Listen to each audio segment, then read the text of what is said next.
Hi there. A very good noon. That's the good thing about starting at 12. I get to wish people a good noon, which is something which is extremely rare. And why have we gathered here today? You and I are meeting so that we can put in a VARC marathon or go through a VARC marathon together. So, before I start, I welcome you to iQuanta's channel dedicated to your success as a CAT aspirant. I and everybody else in our team here, for that matter, has a singular goal, and that is to make your journey to your dream B school easy, efficient, less time consuming. So if you're new to our channel, please don't forget to subscribe to it and then press the bell icon. कभी ऐसा हुआ तुम्हारे साथ कि तुमने थोड़ा बड़े ज़िंदगी के सवालों के साथ थोड़ा उलझे हो and you started thinking of meaning of life? So my personal viewpoint is that we should take things one day at a time, and you can actually boil it down even further. It can be broken down into moments. So right now your purpose is, when you're on YouTube, from a creator's perspective, your purpose is to like, subscribe, and then hit that bell icon. So do that in this very moment. My name is Vikrant. I am your personal coach for all things related to English, communication, and mental aspects of preparation. And we have this agenda of sitting down and going through a lot of questions together. So let me set that expectation right here, right at the very beginning. When I say a lot of questions, my plan is to take you through one full section of VARC as we define it in the CAT exam. So how many verbal ability questions do we get in the CAT exam? Come on, tell me. So who all are here? Pihu.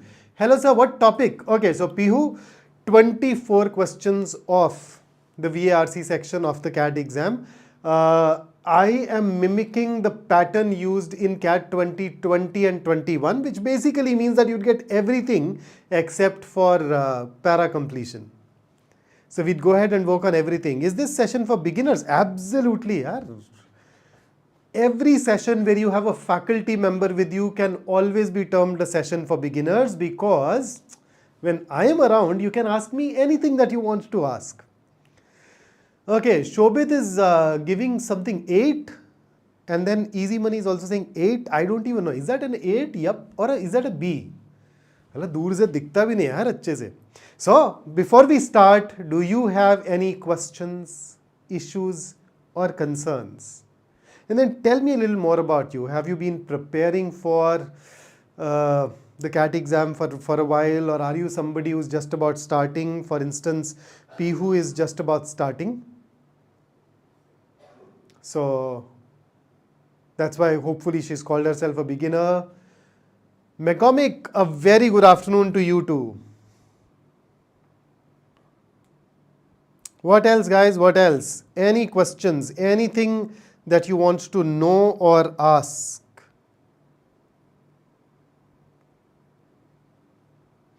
What I'll do is that I'll also turn on the chat on my phone so that I can pick it up and read it. Otherwise, I'd have to constantly walk towards you. See, Roshan says getting very low marks in VRC. Roshan, I absolutely love your question. You know why? I love your question because of this one word that you have used, and that word is low. A lot of people would say, sir, I'm getting bad marks or poor marks in VARC. Bad, poor, they're all negative. You are already off to a great start by using the term low. So, your marks are low. You want your marks to be high.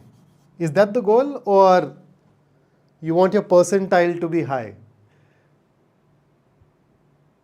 And if you want your percentile to be high, what is the percentile that you're targeting? Okay, Piyu started just a couple of weeks ago. Absolutely great, Piyu. It means that I don't have to teach you to unlearn certain things. Then you can start learning the right things straight away. Marks fluctuating a lot. Roshan, if your marks fluctuate in the VARC section, it basically tells me one thing, and that is you are using a lot of intuition to arrive at your answers. So stop using intuition, start using reason. So every single time when you opt for an answer choice, make sure that the reasoning behind that is clear in your mind. So start constructing those arguments Start gathering those reasons before you choose an option, and I'm sure your accuracy rate will stabilize and gradually improve. Amav, Arnav, VRC is your... I think I should just read the chat here. Marks fluctuation, VRC is my best section. Arnav, let's see how we do today. Pihu, books. Yeah, pick up the study material of any coaching institute and start working with that. That is your safest bet, and I would love it if you go ahead and pick up the material of iQuanta. Roshan says high percentile, like 99.5. Okay, so let's be a little reasonable to begin with. If you want to get a 99 percentile in the VARC section, then how many marks do you need to get? Going by the last few years, you need somewhere between 13.5 to say 44 marks, which essentially means that your target is to get 13 to 15 questions net correct, assuming that the difficulty level remains similar to the last 3 years. And nobody really has 100% accuracy. That can be, I shouldn't say nobody, I have 100% in VARC, but then that's quite demanding. So let's be reasonable. Let's say you are somebody with an 80% accuracy. So you are basically looking at attempting around 18 to 19 questions. So that is the goal out of 24. So in the VRC section, in case you are new, in the CAT VRC section, we get 24 questions. Every question carries 3 marks, and every time when you get something wrong, they deduct 1 mark, unfortunately. So that's what we are really targeting. Prashant, look at Prashant's question. Prashant says that when he goes through an RC passage, he struggles to read those passages that he does not have knowledge of. It's a very well-established thing. It's a very well-established phenomenon. So this is called your level of familiarity with the subject matter of the passage. It goes without saying that the more familiar you are, the easier it is for you to go ahead and read that passage. So now that you have identified some areas, and I hope you have, that you struggle with, how about going ahead and developing familiarity with those areas? Read up articles, or more articles on that area, maybe an introductory book or 2 from that area. Go to iQuanta's website, where we have given you links to various articles. They're even segregated by the topics, the subject matter. So you can use that. About time that you start using it. Then what am I going to teach? Yeah, it's a VARC marathon. We basically sit down together and solve questions. Okay, so I hope Acidus Gaming, that clarifies it. We have a practice class at 2. So if you're already a part of iQuanta and you're part of a batch, I think the sessions that are conducted in the batch should definitely be considered higher on priority. Shubham, the answer to your question is yes, you can, definitely can, and then do use the percentile calculator that we have on our websites to get even more clarity. Vaishali, I don't recall any question that says author's review. What do we mean by author's review? Then we have good afternoon from a Prince. Good afternoon, Prince. Let's solve ion essays. How do you solve ion essays? You solve passages. So we will solve passages, yes. Okay, so let's dive into it. So let's go ahead and start. We've gathered for VRC Marathon. I will once again, wherever there is an opportunity that arises, I will create I'll basically open the platform for questions, and you can keep asking those. So let's go. Oh, Harshad, welcome. Good to see you after quite a few weeks. Okay, so let's start. So I am going to take you through 4 passages with 4 questions each, followed by a verbal ability section. As usual, I'll take you through the passage slide by slide, and then we'd have questions. Once you've read the entire passage, you can, and while going through a passage, if there is a part within that slide that troubles you or bothers you, feel more than free to drop your concern in the chat and I will respond immediately. So I'll give you a radio silence for a few seconds so that you can read it. And if there is anything that you don't understand, drop it in the chat. Let's start. Rahul, I must have missed your question, yaar. Please post that again. Hi Akriti, what's up? चल राहुल, मैं तब तक जब तक बाकी लोग पढ़ रहे हैं, let me go ahead look for your comment. I don't even see where it is. Preparing for 8 months, not feeling good.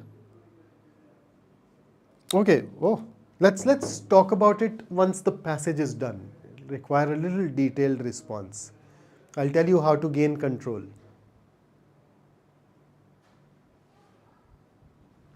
So guys, those of you just joining, we are starting with the passage. Here it is. Let's go ahead and get cracking.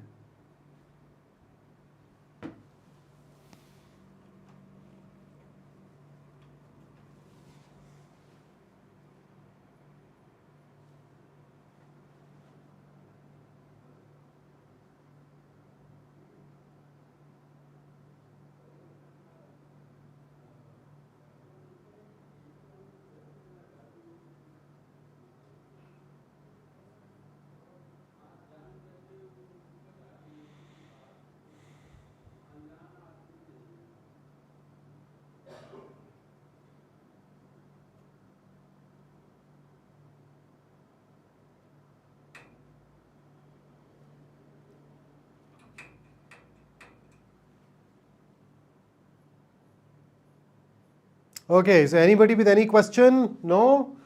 Here is the next one.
Phenomenal guitars. Not really. I mean, you'd have to be just a little fast. You've missed out on one slide.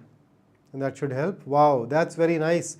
Acidus Gaming, can you tell me your name as well so that I can start using the right one?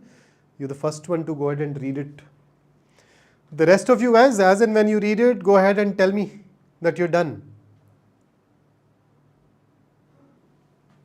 Raj, okay. So Raj is the first one. Who's next? Who's next to tell me to change the slide? Besides, any question, anything that you could not understand here?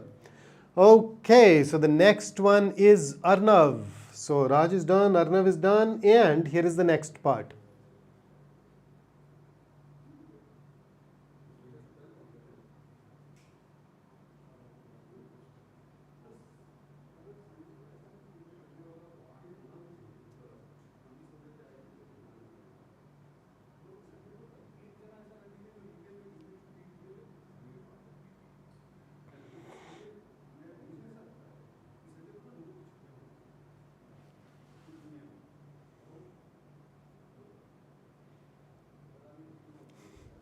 Oh, Siddhant, that's very considerate of you, yaar.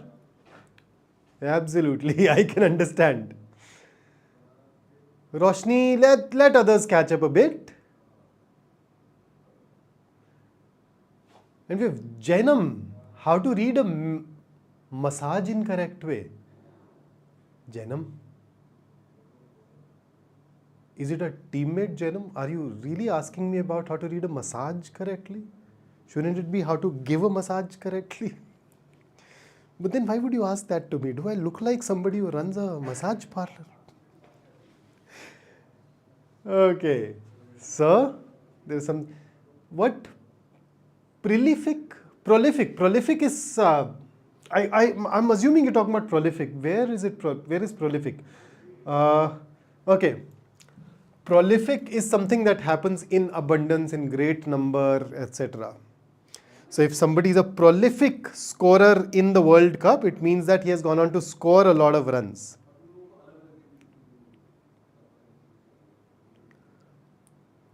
So similarly, in this case, if you say a prolific gold working means that a lot of people were then working on gold. Absolutely yes, Kajal. Absolutely yes. So here is the first question. Straight off the bat, a main idea question for you to answer. Go ahead and tell me. Egregious.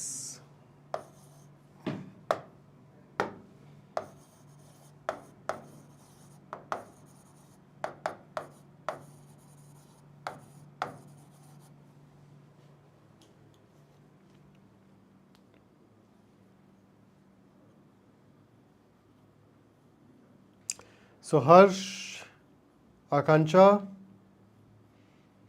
here is the answer to your question. Good afternoon, Shweta. Good to see you again. Okay. So what's your take on question number 1?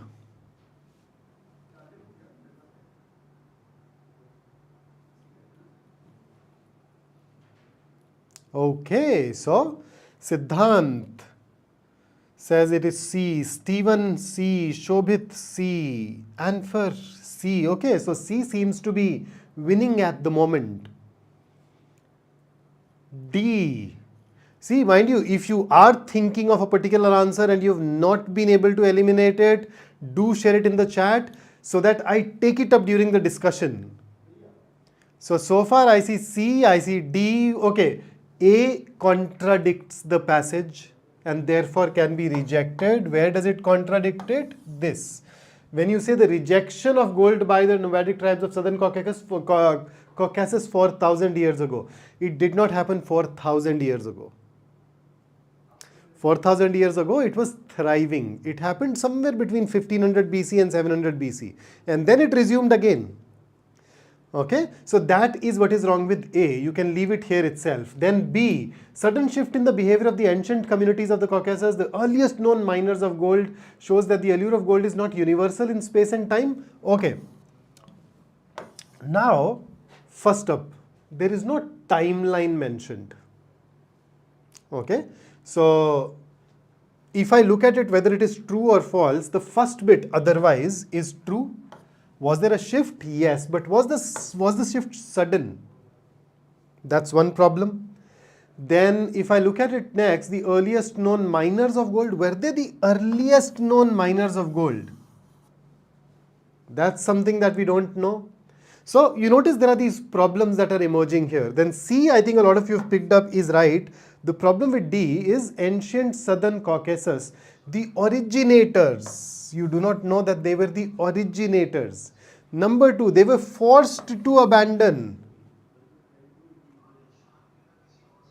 Both of these are things that are not really stated in the passage, so it distorts what is already stated and therefore can be ruled out. Now to come back to this, let me help you remember this as well. Okay, it says egregious. You remember that there is a technique of learning words where we use root words. Vaishali has a message. When the question says what the author tries to convey. Okay. Vaishali, I call these idea restatement questions, and these are pure comprehension questions. If you're consistently getting these questions wrong, it means that you need to now enhance your level of comprehension further. So you remember root words. So egregious has this root word called greg, where greg basically means group. So if I say segregate something, it means that divide something into smaller groups. Aggregate, combine everything and form a single group. Gregarious means, it's an adjective which means related to groups. So when I say rabbits are gregarious animals, it means that they live in groups. If I call somebody, let us say, if I say Shobhit is a gregarious person, it means that he's a very social person. He loves to be surrounded by others. Now look at this, egregious. Group E means X. And what is X? X is somebody who is out of your life now, right? X is out. So egregious, an action, a behavior, something that is so bad that your group throws you out of the group. So you can consider, so now you know where this meaning comes from. So egregious. How did I eliminate option D? It was factually incorrect, Shobhit. Where does the passage say they were originators? Where does it say that they were forced to abandon? They changed their attitude. If you look at the last part, check this. There is no indication the area experienced a gold shortage. Together, these clues suggest that the upper class scaled back their most egregious displays of wealth. Where does it say they were forced? Where does it say that the rest of them were forced? Moreover, are we sure that we are talking about Southern Caucasus? Are we sure of that? Let me once again take you back at the very beginning.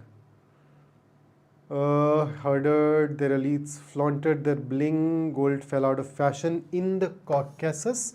And even here, if you'd continue from the southern, okay, yeah, theek hai. I think we do find southern here. That would work, but the other things can still help us rule it out. Okay?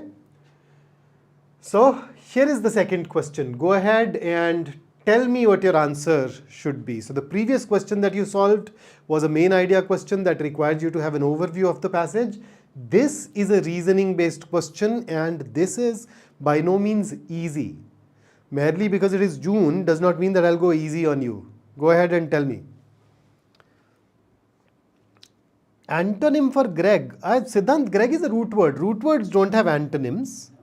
You give me a word and I can tell you the antonym to that particular word.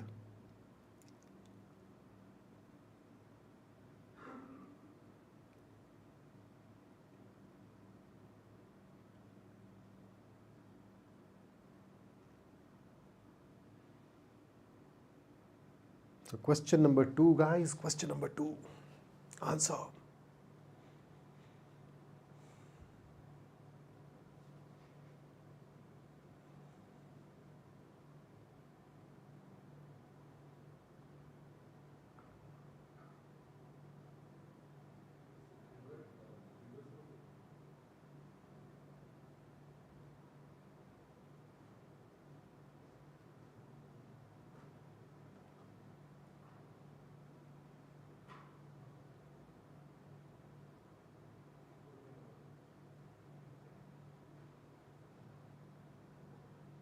Give me 5 answers, okay? Give me 5 answers so that I can start the discussion. So we have an answer from 55 Manshi, okay? I'll call you Manshi, then Vihan, then Stephen, Harsh, Surya. So far the answers that I'm getting are B and C. Let us start with these then. So what are we supposed to do? We are supposed to weaken Nathaniel Aristotle's hypothesis. What is his hypothesis? His hypothesis is that after becoming settlers, they were nomads. Who's a nomad? Who keeps moving from one place to another. Remember Ranbir Kapoor's character in Ye Jawani Hai Diwani? Nomadic, bunny.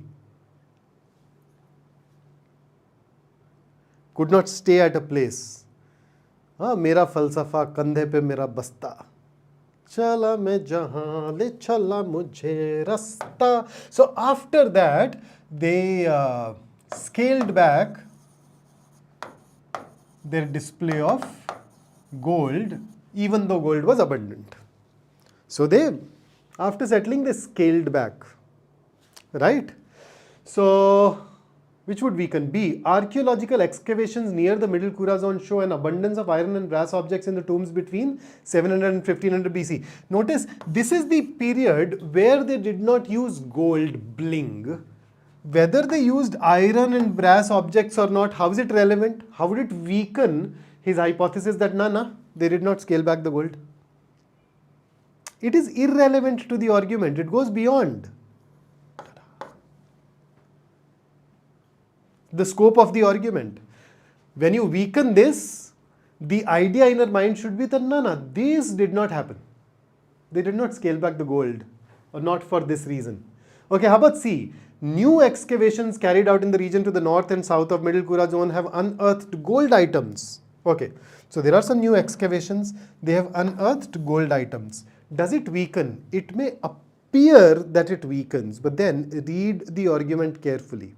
The argument does not say that they stopped using gold. The argument says that they scaled back, which means that they were using gold, but the propensity to use gold was not as high as it was earlier. So if you find excavations where you've unearthed gold items from that era, it's okay. It could still tell you that they scaled back. So C could be an answer, but how about A, how about D? Have we looked at these? Let us go ahead and check. Okay, so Shobit, is it A? Let's check. Prior to 1500 BC, the indigenous practitioners of gold working of Middle Kura zone had been displaced to the south. Okay, so what? So if they were displaced to the south, they would still go ahead and continue to create gold ornaments, whereas we did not find very many gold things from that era. So if they were there, why did they stop making gold items between 1500 and 700 BC? Does it explain this? Nope. I think that is why most of you have managed to rule it out. How about D? Archaeological excavations in the Caucasus were majorly focused on earlier periods, and few excavated sites were dated between 1500 BC and 700 BC. Now, hang on. Let me take you back to the passage once. How did this chap went on to study? Let us see what his study was. To determine if the apparent gap signified a real drop, what did he do? He decided to build a database of all known gold artifacts from the southern Caucasus. So there were gold artifacts that were known. See, he did not conduct his own archaeological studies. He did not go out and excavate things. He merely built a database of the gold things, gold artifacts from the southern Caucasus that were dated between 4000 and 500 BC. Now, if D is true, that archaeological excavations in the Caucasus were majorly focused on earlier periods and few. Now you notice few practically means no. No excavated sites were dated between this. It means that now if you go ahead and compile a database, your results are going to be flawed because your database deliberately would not have, your database will not have things belonging to this particular period because the sites of this particular period were not even excavated. So the very foundation of your study is removed. So the assumption was that so normally when you weaken, how would you weaken? You either prove the premise wrong or you prove the assumption wrong. The assumption there was that if I compile a database of all the objects dated between this period, then I'd be able to see which period used more gold artifacts. So the assumption here is that excavations were done across all these periods. Whereas D tells you that no, it was not even done.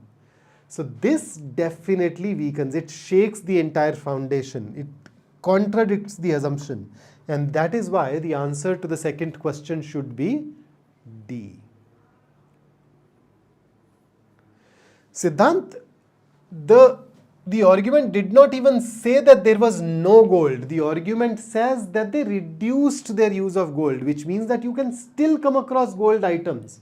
So when you see the gold items, it does not contradict it necessarily. You'd have to prove, in order to contradict it, you'd have to prove that there was an abundance of gold items. Okay? So that's why C is not as good as D. Whereas he compiled a database, if the excavations did not even have sites from this period, then the database itself is wrong. Then whatever you draw from this, whatever conclusion that you draw from that database about this era will automatically be flawed. Let me read the messages once, considering that very few of us got it right. Okay. Siddhant, yeah, that will require a different session altogether. I in fact took one in our batch this Friday. In case you're an iQuanta student, you can revisit that session. Khadija, can you ask me about a specific part? Khadija says, simplify the passage. Oh, Sumit, I hope you... So now you can actually join me here. Okay, so let's see, simplify the passage. Yeah, the passage talks about a fairly straightforward thing. There is a place called Caucasus. What is Caucasus? The area between the Black Sea and the Caspian Sea, right? If you look at it in contemporary world, remember these countries, Armenia, Azerbaijan, Georgia, parts of, and parts of Russia which are next to it, that area is called the Caucasus. So it seems that some 4,000 years ago, they used to use a lot of gold, and then suddenly it appears that the gold artifacts from a particular region, a particular time period were less, and some archaeologist wanted to figure out why, and then he gathered a database, studied it, and proposed that their attitude towards gold changed, and that actually led to their using less gold. So next question. And in case you want us to simplify passages, we have created this module called Engineers VARC, where when we introduce you to a passage, we explain it thoroughly, including all the words involved. And if you look at our mock analysis, now that we are about to start a test series, when we take you through a passage, we don't take you through it cursorily. In that analysis, we explain the entire passage to you rather thoroughly. I mean, we spent around 20, 25, at times even 30 minutes per passage, but then it's a recording, right? Those of you who need it can watch it. Those of you who don't need it can skip it. So that analysis can help you immensely. So go ahead, guys. Answers?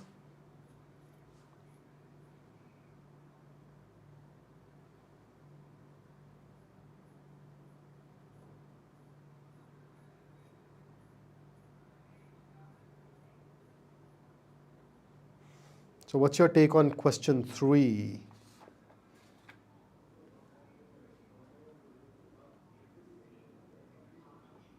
Hey, Raj, option C was a close answer choice. Yeah, it required a closer reading. Yes, and I told you at the beginning, it was a tough question.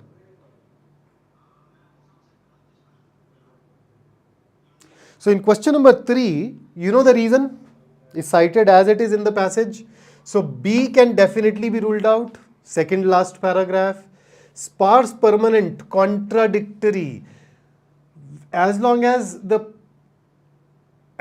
permanent settlements were sparse, they used a lot of gold.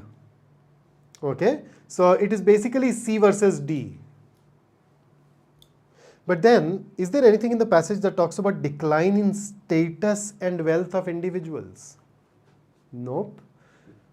But the well-to-do people changed their attitude towards gold, so D can also be eliminated. That leaves you with C as the best answer choice, as a lot of you have actually managed to go ahead and do that. Prince, yes, we can definitely plan for that here. I can start taking you through passages more regularly. So make sure that you do subscribe to the channel so that when I start doing it, you get to know it. Okay, fourth and the last question. Go ahead and give it a shot. Another reasoning based question. So third was a specific detail. Third was a reasoning based question, but was easy. Because you simply had to locate the right premise and then choose, and the options were not very close. This is another reasoning based question where I'm asking you something related to an inference. So go ahead, give it a shot and we'll see.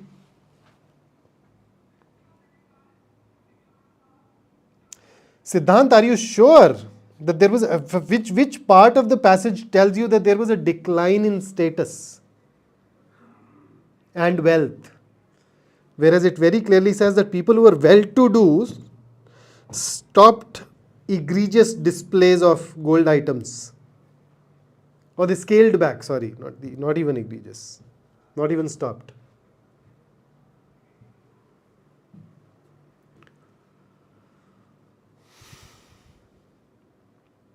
So 5 answers and I'll start the discussion.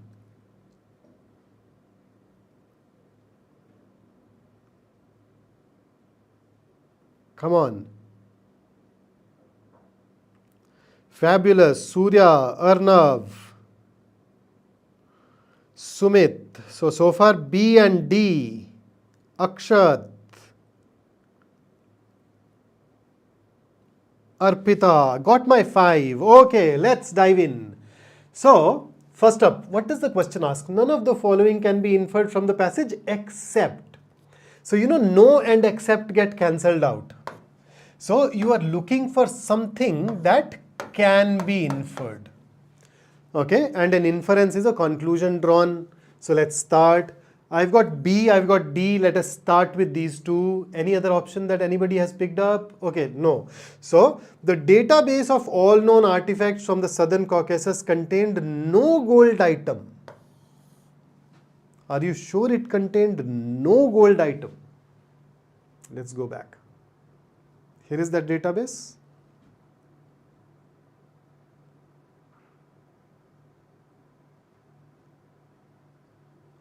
It talks about a real decline. It says a real decline. It does not say absence.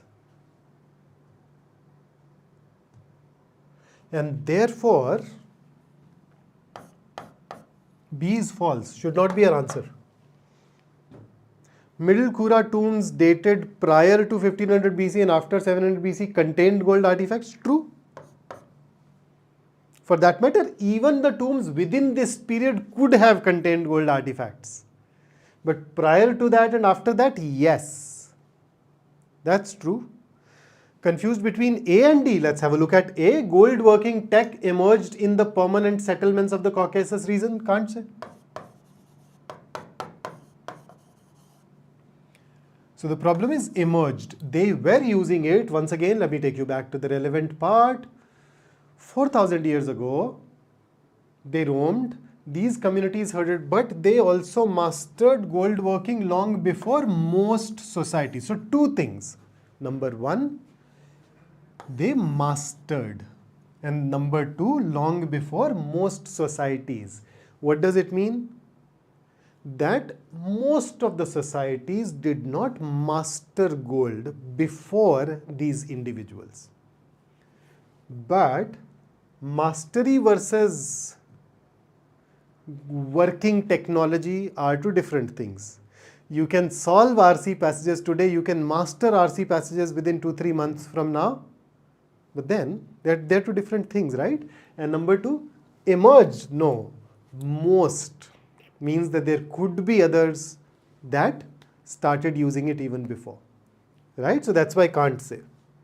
So that is why D is better than both A and B. Since all of you have managed to rule out C, I am not looking at it. So that takes care of your passage 1. Now, before I switch over to the next passage, any question, any concern? So I remember somebody asked a question and I said I'll give it an answer once we are done with passage 1. Can you share that question again? If you're still around, could you please share the question? हाँ, now I remember. यार the question was 8 महीने से तैयारी कर रहा हूँ, कुछ हो ही नहीं रहा यार, क्या करूँ? तो 5 महीने में हो जाएगा क्या? First up, I'm saying that if you start today, forget the previous 8 months, if you start today, you can still make it. It's just that if you start today, you have no time to waste. You have around 150 days, so your preparation has to be very focused, very structured, very to the point. In fact, we have launched the last batch for CAT 24 at iQuanta. You can consider joining that if you want your preparation to be streamlined. Now, number two, when you prepare for 8 months and you don't feel great, it's okay. Study is not supposed to make you feel great. It is not watching Netflix where you watch a movie and you are like, all rejuvenated, recharged, happy. Nah. Study does that. It's okay. It's just a feeling. And I'm sure that you can change your feeling. Please remember, our emotional climate is in our control. Work with me. Okay, guys, work with me. Think of a situation from your life where you were very happy, ecstatic, bursting with joy. मतलब खुशी संभाले से संभल नहीं रही थी, हंस हंस के पागल हो गए थे, या बहुत बहुत ही मजे आ रहे थे. Think of one such situation from your life. I have a situation in my mind. So close your eyes, visualize that scene. Now amplify the sounds a bit. Let those sounds surround you. Let those images be in your mind. I bet, like me, when I'm thinking of that scene, you are also thinking of some such scene. Chances are that you're smiling. Right? But then tell me, what is the reality? You're still here with me in this particular session. Have things changed? In reality, no. You chose to focus on something in your mind that brought that joy. You control your inner climate. Whenever you feel low, you can switch over to an imagery that is positive. अपना अंदर का मौसम हम बनाते हैं, उसका reality से कोई लेना देना नहीं है. So there are techniques through which you can learn to deal with it. Okay, quant भी पढ़ा यार, क्वांट भी पढ़ा देंगे. टीम में क्वांट वाले बहुत लोग हैं यार, पढ़ा देंगे. तो उसकी चिंता मत करो हर्ष. MBA लवर भाई, ये मतलब MBA लवर. अब एक कोर्स से प्यार, यार ये पढ़ाई वढ़ाई से प्यार वाली चीज़ें मुझे समझ में नहीं आती. Weakest portion is VARC, how to improve it. यार I keep on sharing tiny tidbits in terms of strategy that you can follow. And I actually said it to somebody some 3 days ago that I will make a video and put it here on this channel. You can come watch it. So just give me a few days. I'll make it and post it here. You can look it up. I can also share a document on our Facebook group. So we have a Facebook group called CAT Preparation iQuanta. Go join that, and I'll share a written doc there as well.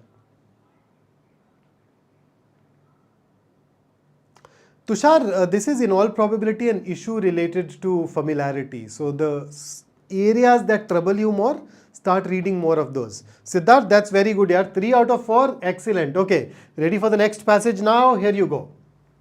Passage number 2, questions 5 to 8. Read it. If there is any part that bothers you, ask. And let me know the moment you're done.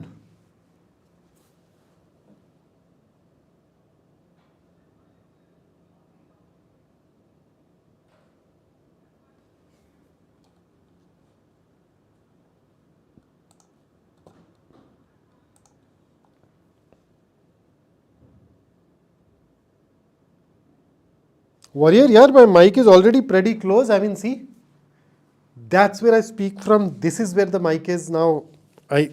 Otherwise, the only other option that I have is hold it next to my mouth now. Can you check the volume levels at your end once? प्रशांत, क्यों याद दिला रहे? किसकी याद दिला दी मैंने? क्या बोल दिया मैंने? हर्ष, टोन के नोट्स, मतलब टोन के नोट्स, टोन्स की लिस्ट दे सकता हूँ. फ्रीक्वेंटली जो पूछी जाती है, I can give you that list. Yes, but notes votes तो यार, अरे भाई मुझे भी तो पैसेज साथ में पढ़ना है, तो मैं बताना भी तो है.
Where can you get iQuanta books, Arpita? From iQuanta.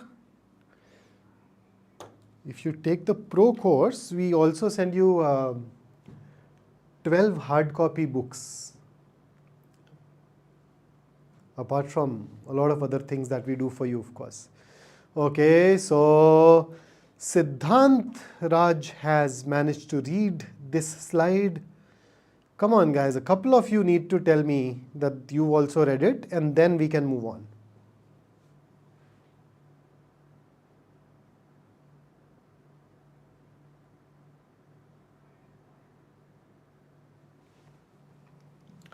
You know, epistemology is a branch of philosophy that's related to knowledge. So when we say epistemic inequality, we're saying inequality of knowledge. So some people have access to knowledge, some people do not. So related to knowledge or the study of knowledge. So remember that, remember the second half of 2020 when the education moved online, there were people who had access to internet and smartphones, they could still continue to study at home. And then there were people who did not, so that created that knowledge divide. That's what is being talked about here. Anything else? Okay, next.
Prince, absolutely, yeah, noted. Oh, Harsh, yes. In fact, I think as far as this particular passage goes, this is something that is a very popular theme in the world around us. So at least the topic should be something that you're familiar with. And yes, you're right. It is not that easy to read. Somebody asked me initially, is it cat level? I think that notion will get dispelled now. So previous passage, anthropology. This time around, we are looking at something which is related to science and tech and sociology. Okay, Sarah. So 5 seconds and we move over to the next.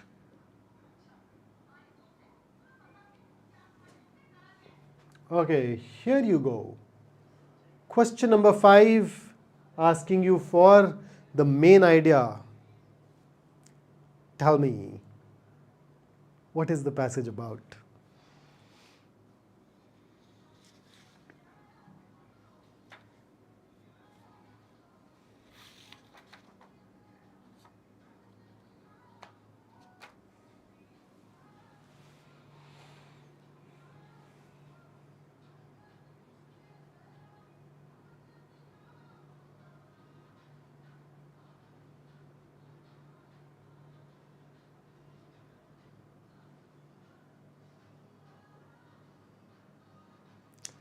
Monologue, Vishal. Whenever an author writes, it's always going to be a monologue, no? In a way. Technically, every piece of writing is a monologue.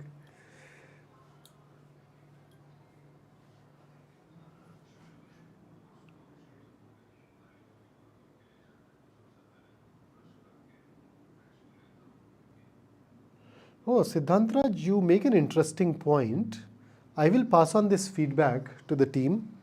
So see, corporates generally have their own preferences for backgrounds. What I will do is that I'll share the comment.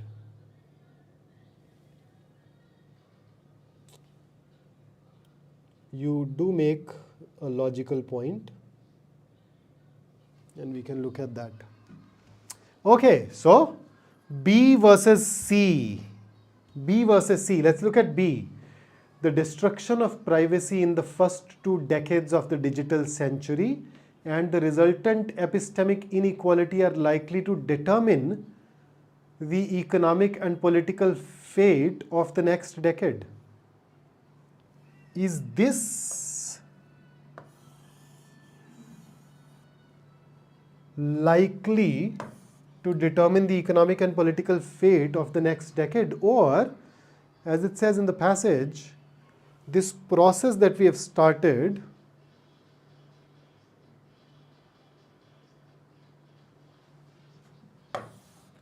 then where is that bit on the next decade? Anywhere where we're talking about next decade? So it is these conversations and not the epistemic inequality. It is a characteristic of our times, and if we allow it to continue, then it would, yes, shape our society. But then, in the context, we are talking about the fact that now people are waking up. Democracy is moving. It is slow, but it is moving, and that is going to help us arrive at it. So this second half contradicts the passage, so should be ruled out.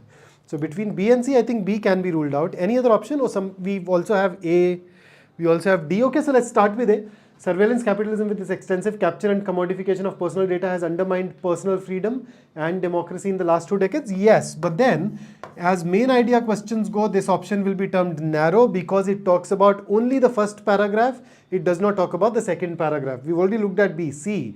The rising awareness about how surveillance capitalism in the last 2 decades has severely undermined individual autonomy and democracy is likely to decide the fate of our society. Okay. This is narrow. It talks about the second paragraph, but it misses out on the first paragraph. Now, if I look at D, increased data collection in the context of capitalism's core profit-making motive may have various advantages, but presents a danger to the control of society as well as privacy. Yeah. This captures it well. In fact, in C, I see another problem as well. The rising awareness about how of the last 2 decades has severely undermined. If I look at D, but then the passage does not have this positive tone, so that can be ruled out. So D is also ruled out. So I think we have to look at A versus C. So if I were to compare, which one of these is closer? Which one of these covers more of the passage? So in C, when we say this particular part, it does include a bit of the first paragraph. And this rising awareness part gives us, of course, the crux of the second paragraph. So when I compare A and C, I think C has more of the passage as compared to A, and therefore that should be preferred. So for question number 5, I think the best answer choice is option C. Okay, then let's move over to the next one. Here is question number 6. So what do you think? What's the best meaning of surveillance capitalism in the context of the passage?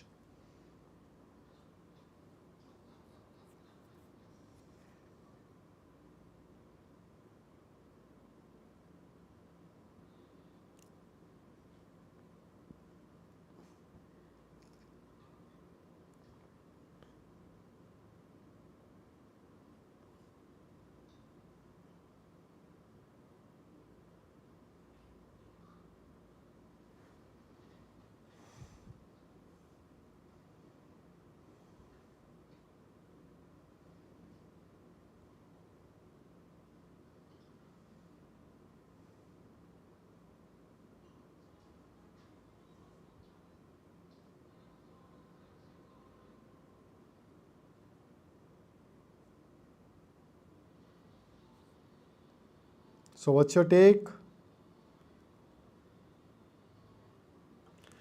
Right. So D, B.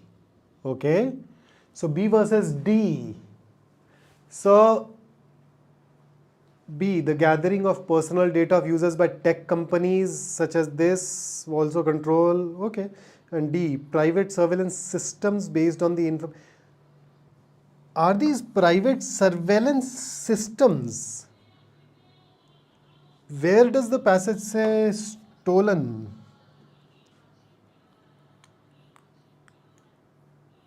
Moreover, we're just looking for what is surveillance capitalism. So this part, creating new forms of inequality, is anyway out of scope. So I think if I were to compare B and D, it's not literally something which is designed to surveil. It is just that capitalism in the digital era has this tendency to gather your data.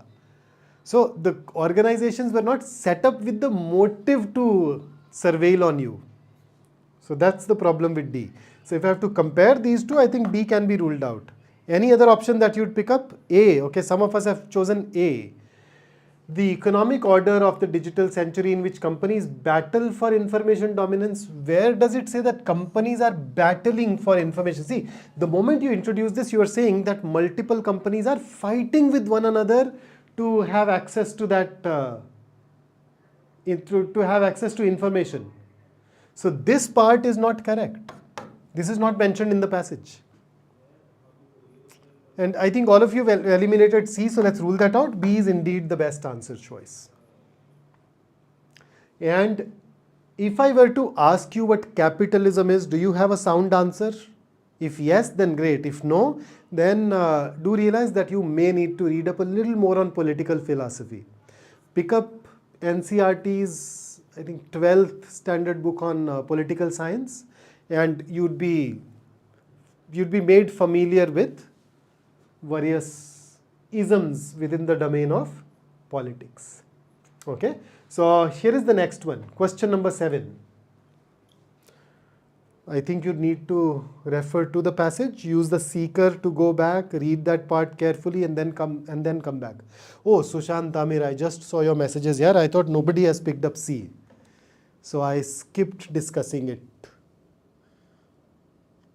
अगली बार थोड़ा जल्दी बता देना यार, ताकि मैं देख लिया करूं.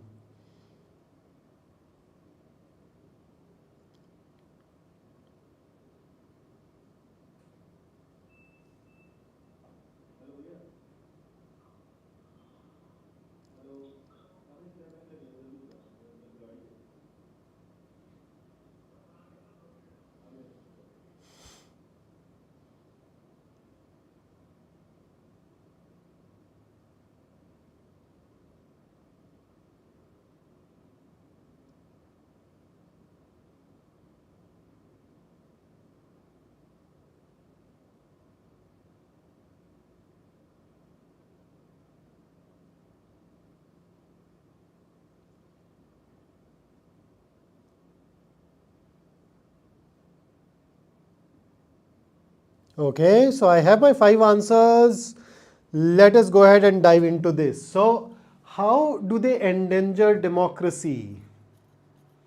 Surveillance capitalism makes us believe that privacy is actually public. Nah, this is the opposite. This makes you believe that privacy is actually private. They've made you believe that privacy means things are private, that nobody else knows. That is the belief that they have created. This contradicts the passage. Come on. This states the opposite. Let me take you back. Where is that part? Somewhere around here.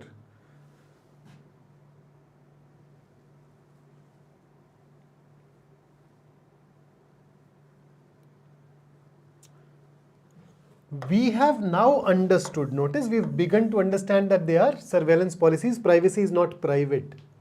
But these guys are trying to make us believe that it is private. So that's contradictory. How can we pick up C?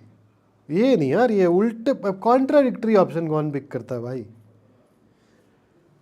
So what else? What else have we chosen? So A, D, Chale, A and D. Surveillance capitalism breeds social inequality through a knowledge imbalance. Yes, it does that. Democracy means everybody is equal, but here they are creating an inequality. So yeah, that can work. D makes us transparent to society as in a one-way mirror. They're not making you transparent to society. They are making you transparent to themselves. So let's say I watch Netflix, you watch Netflix, we watch certain shows, their algorithm knows it. And that algorithm is not making it public knowledge. Netflix knows the kind of shows I watch. Netflix knows which parts of a movie I replay. So they get to know about my tastes and your tastes, but we don't get to know about each other. So they're not making us transparent to the society. They are making us transparent to themselves. So therefore, and even otherwise, one-way mirror is, you think it is a mirror, but the guy on the other side is able to see you. So you think that nobody is there, right? But these companies are observing you. So D is also ruled out. That basically leaves us with what? A. So that's our answer. And the problem with D is that this part is not mentioned in the passage. So that takes us, so B gets ruled out as well, and here is the 8th question. So go ahead, give it a shot.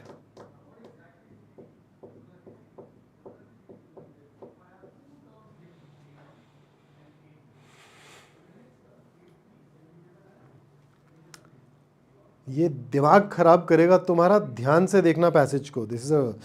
This is a deceptively simple question.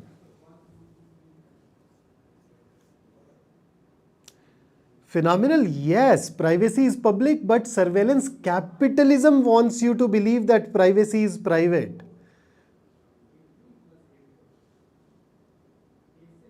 So question का context तो देखो.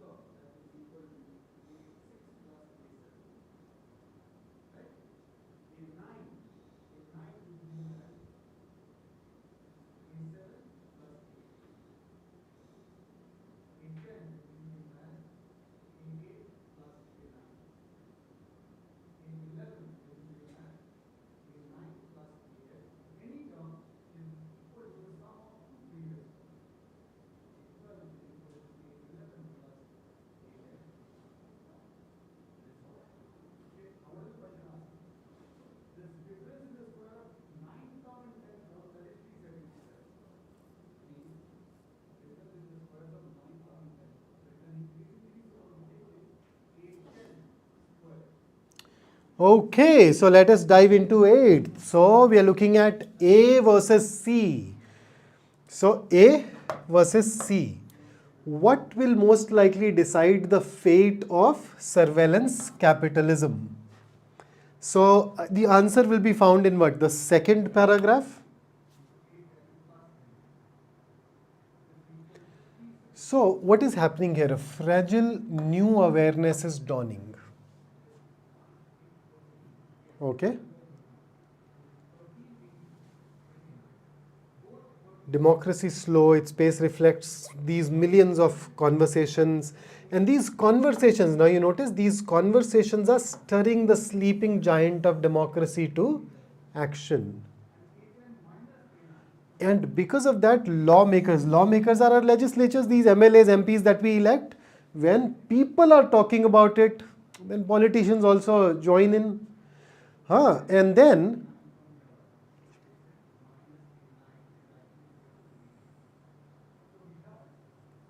so if you read this, you know that there is an epistemic inequality happening. That is mentioned even in the previous paragraph. What has changed now? People have changed. They have started talking about it, and as a result, that change is being brought about gradually. If people do not talk about it, will that change? So, in order to overcome surveillance capitalism, what is the key? People need to realize that privacy is not private. People need to start talking about it. People need to demand action. It's only then that you'd be able to conquer it. So this, when you talk about C, it is not going to happen by itself. This is a change that we need to bring, but how do we bring it? By demanding this change. So, what will decide the fate? People. If people raise their voice, the change will happen. The democratization will happen. If people do not raise their voice, that will not happen. So it is this and not this. This is the goal. But what can lead to this goal? Public opinion. So this is where things hinge. Similarly, is the public opinion which is making lawmakers come on board. So public opinion, if it exists, is only then that democratic institutions and government regulation can come into picture. Without this, even B and D will not come into picture. So this has to be the point of origin, the point of start, and that is why A is better than even B and D. So that's why A. So that takes care of our second passage. So quick. Here's a word. Tell me the meaning of this word. No Googling. Limpid.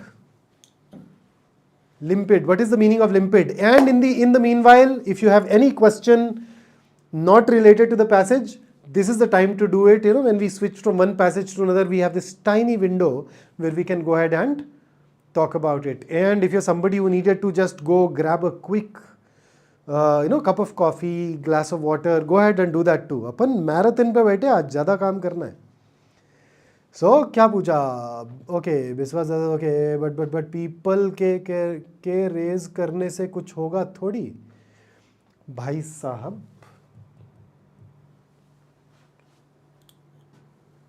read this sentence. Stirring the sleeping giant of democracy to action. These conversations are occurring now and there are many indications that lawmakers are ready to join. Conversations ही नहीं होंगी, आएंगे क्यों? Clear है यार यहाँ से. You can very easily infer it from here.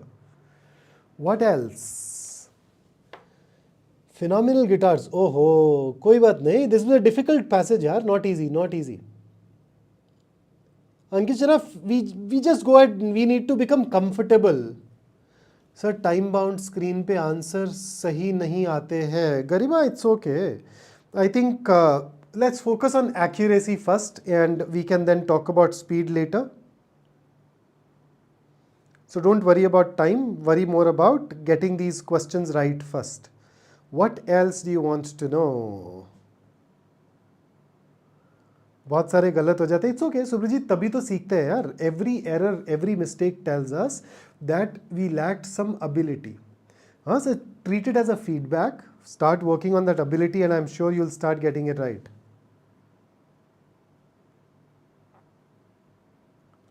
विशाल, कौन से लाइन में लिखा है कि लॉ मेकर्स ज्वाइन करेंगे तो चेंज आएगा? Show it to me. Show me a line that says that unless lawmakers join, we can't have a change. Show this. पहली चीज. दूसरी चीज, if X is needed, if X leads to Y and Y leads to Z, तो इन दोनों में से कौन सी चीज ज्यादा जरूरी है? सिर्फ Y. हाँ, इन दोनों में से कौन सी चीज ने इस प्रोसेस को स्टार्ट किया? X ने कि Y ने? अगर X ही नहीं होती तो Y नहीं आता. हाँ, तो X का होना जरूरी है ना. इसकी प्रेजेंस होगी तो बाकी चीजें अपने आप आएंगी. तो 2 ways in which you can explore this. Absolutely, Apurva. And one more, I got one more answer. Limpid is very clear. Now, why did I give this particular word and no other word? There are times when we believe that we can guess the meaning of a word when we look at it. But then some words can be misleading. When you look at limpid, you think of limp. You think of something that is negative. Whereas this is a positive word. And that is why, if you're somebody who relies on this strategy that I look at a word in a context and figure out the meaning, it may not be a foolproof strategy, and thus you need to start working on vocabulary. And with that, let's dive into our third passage. Here you go. Let's start. So this time around, science and tech. Anupama, let's talk about it some other day. I can probably make a reel or a short on this and share with you. I'll in fact write it down.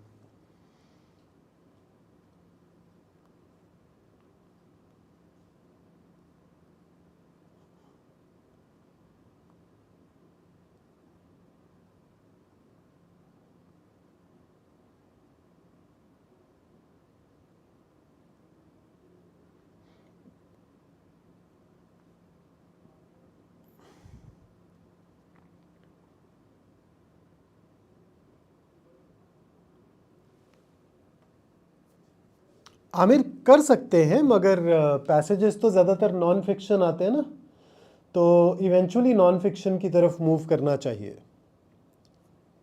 Ishani, the first paragraph of this passage, let's read it together.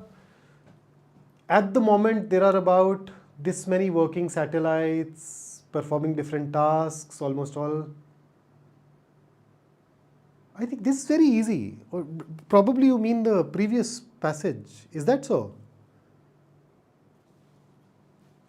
वो थोड़ा पिछले पे जाना थोड़ा मुश्किल हो जाएगा यार अभी. Okay, next slide.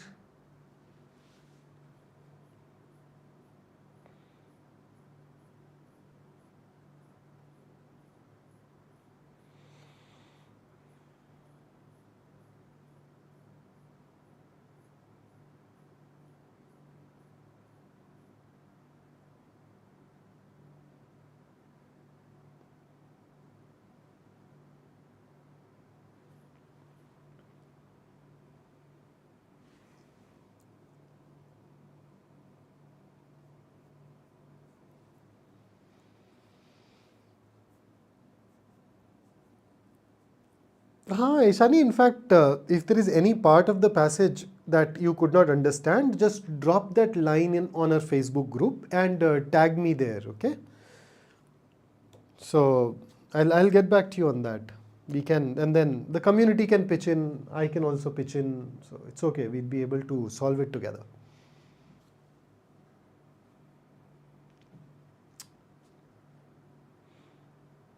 Done? Taking you to the next slide now.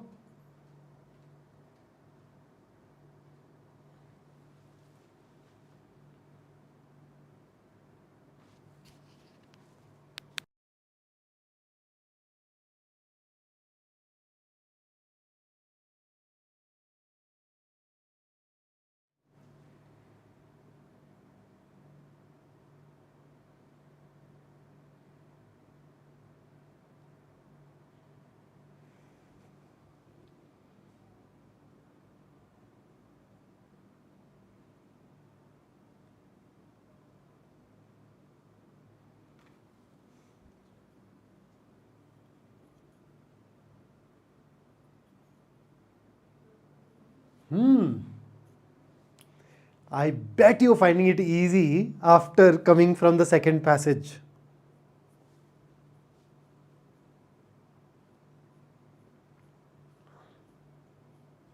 Are we done with this?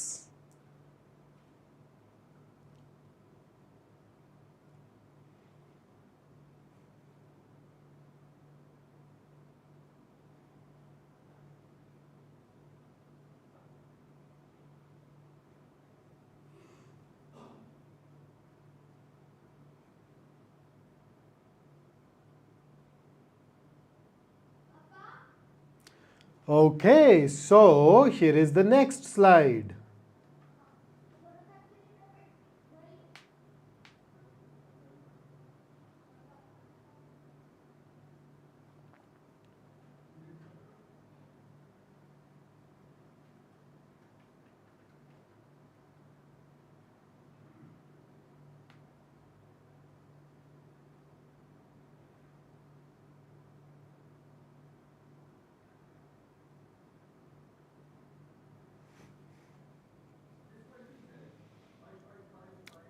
Prince, your previous question was about comprehension skills. Now you have added reading skills. Yaar, matlab, Ramanuj, how to enhance comprehension skills?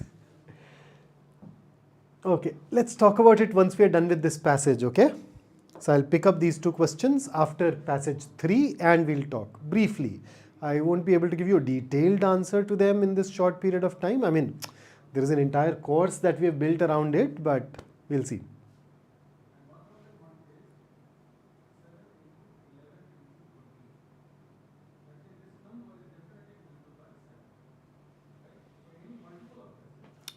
Okay, so here is the first question.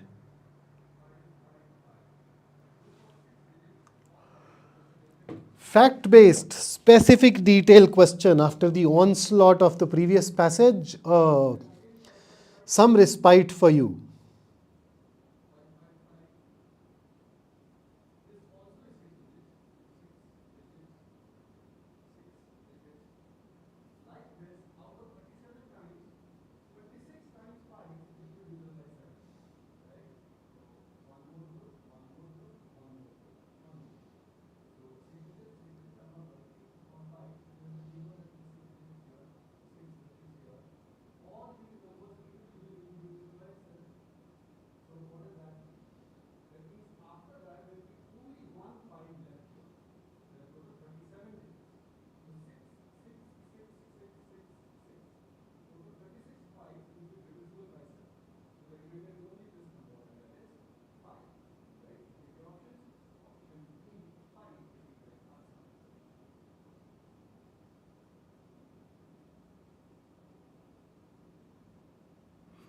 Okay, so let's go ahead and talk about it. A versus B. Will be the first time that a mission extension vehicle is used to extend a satellite's lifetime? No. A mission extension vehicle has already been used in 2020, so you can't call it a first time. So this is false, ruled out. So B is right. C will enable a new method of in-orbit construction. Are we sure it is talking about construction? It's not construction, guys, come on.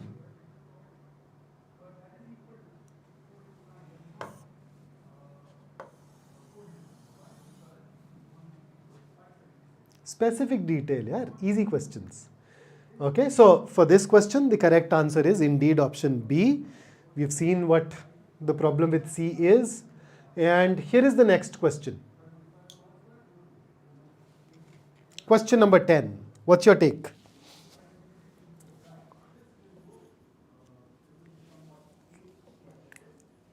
So Subrati, just refer to, so think of it mathematically, okay? So the answer has to come from some part of the passage. Go back to that part, read it carefully and see which option maps of you. So start mapping which option is closest to that.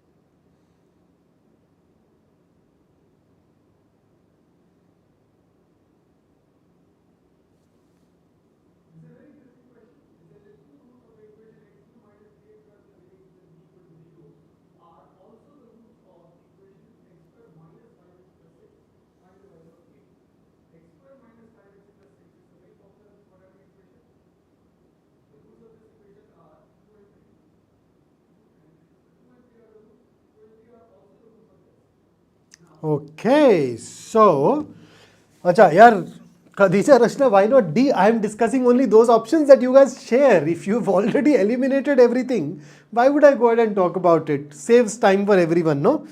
So if you are, and as I said it at the beginning, I'll say it again, if you're contemplating a particular answer choice, do put it there so that I discuss it. Okay, for 10th, let us go ahead and see what should the answer be. A mission extension vehicle performs which of the following functions? So first up, where is a mission extension vehicle? What does it do? Attached themselves to two commercial satellites and boosted them into new orbits. Right? They have their own engines and fuel, attach and then boost. So let us see. Is it A? Helps in sending inactive or redundant satellites? First up, where does it say that the satellite has to be inactive or redundant? And it says new orbit. Where does it say out of the way orbit? So you notice how A distorts the passage, should be eliminated. B, attaches itself to a client satellite, refuels it, extending the client satellite life. Attaches, yes. Refuels, not stated. How about C? Uses its own thrusters and fuel supply to extend the client satellite's lifetime? Yes. It attaches and then it has its own engine, its own fuel, and it takes it to a different orbit. That's how it is extending the life. It is not giving it fuel. It is not giving it engines or repairs. It is simply acting as an add-on. So this is closest so far. Then D, uses its arms to add fuel or to attach. Nope. This is something that comes later. This is something that the aim of those 2024 missions is. So the only thing that comes closest to what is written about mission extension vehicle is C. And therefore that should be the answer. Let's go ahead and check the next one. Question number 11. All of the following challenges except.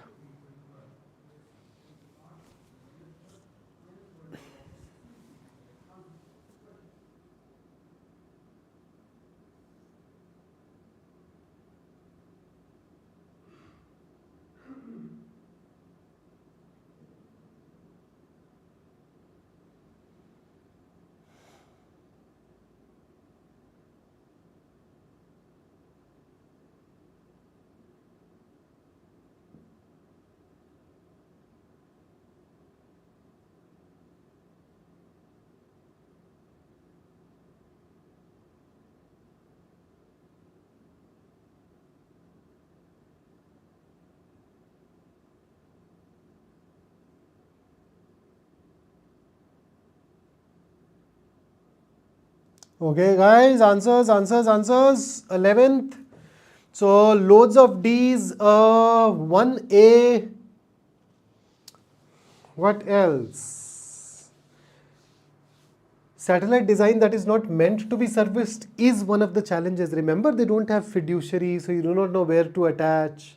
So this is, so except 3 of these are challenges mentioned. 1 is not mentioned. So look at the outdated transmitters or other electronic components. Dude, this is your mission. The satellites that you want to extend the life of, they suffer from these issues. That's your mission. It's not a challenge. This is your mission. The other 3 are challenges in this mission. And therefore, D it is. I think most of you have managed to get this right. Nobody has picked up B or C, therefore we'd skip it. Vocab strategy session. Anupama, we can conduct it some other day. It does require a fair bit of time. So I will add it to my list of sessions that I can plan for you on the channel. Okay, and here is the last question from the passage. Read it carefully. One reasoning based question after 3 odd comprehension or fact based questions. What's your take?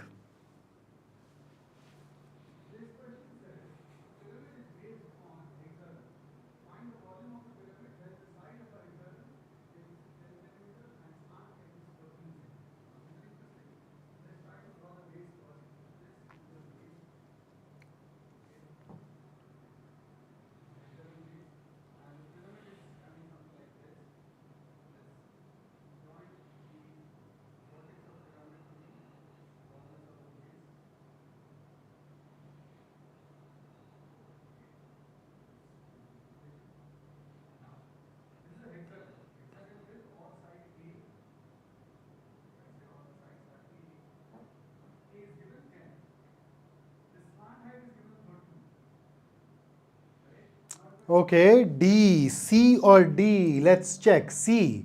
Henshaw's space robots are specifically designed to dock with moving satellites. Okay. Now, if you look at the passage tells you that these satellites can dock with moving satellites. That his robots can dock with moving satellites. But were they specifically designed to dock with moving satellites? Will they not be able to dock with a satellite that is not moving? So we have a problem with this word specifically. So that is something that we cannot determine. So can't say. How about D? The new orbital robotic systems can significantly reduce space junk. Yes. Space junk consists of what? Satellites which are not operational. You can if you re-operationalize them, it will reduce space junk. So this is true. We are looking for something that cannot be inferred. So if I have to pick up one between C and D, I'll pick up C.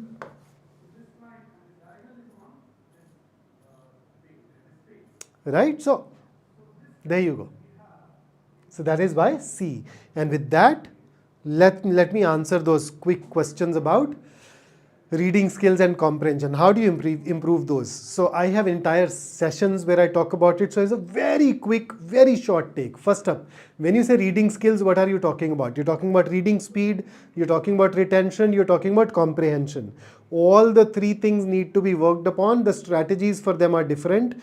Since I've specifically asked for comprehension as well, what do you do for comprehension is that you read more. Read the kind of stuff that you're supposed to comprehend. Here's a quick tip. Comprehension is, how do you define comprehension? So I'll give you 2 questions. The first thing that you think of after the session is over is, what do we mean by comprehension?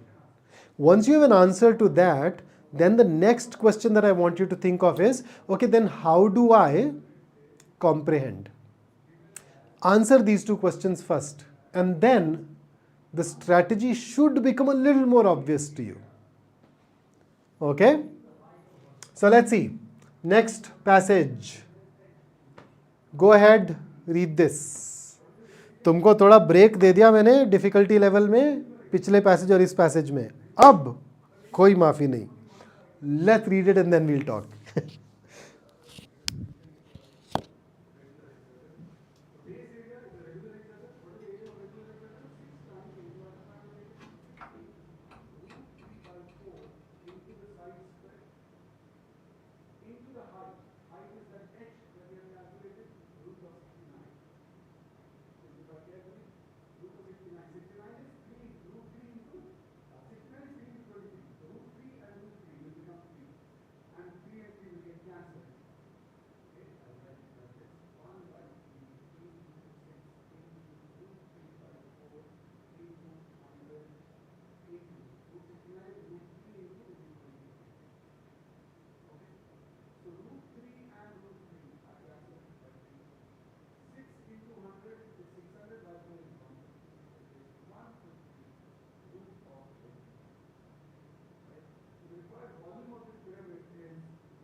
Okay, Priyanka, absolutely yes.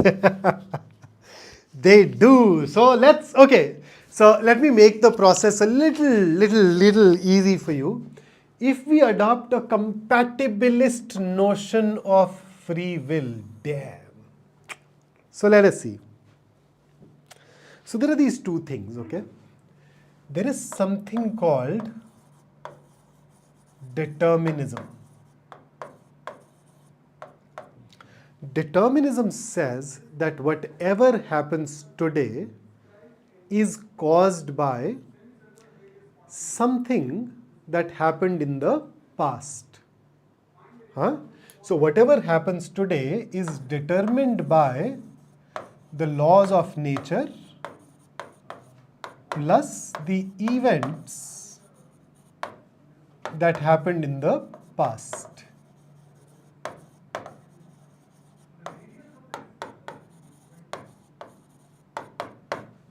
Right? Now, if you look at this, then by extension it means that whatever you do, whatever I do, it is a result of the laws of nature and something that happened in the past. It means that whatever we do is not something that we have chosen to do. It was bound to happen. That's determinism. Okay? So, and then there is this something called free will. Free will says that, come on, at any given moment of choice, at any given moment of time, as a human being, you have a choice, you have options, you use your mind, your desire to do whatever you want to do. So you are free to act in whichever way you want to act. Now you notice determinism and free will, they do not go together. You are either, determinism says whatever you do is dictated by what happened in the past plus laws of nature. Whereas free will says, yeah, you decide what you want to do. So how do you resolve it? So there is a particular philosophy, a particular ideology called compatibilism. I'll just make space for it.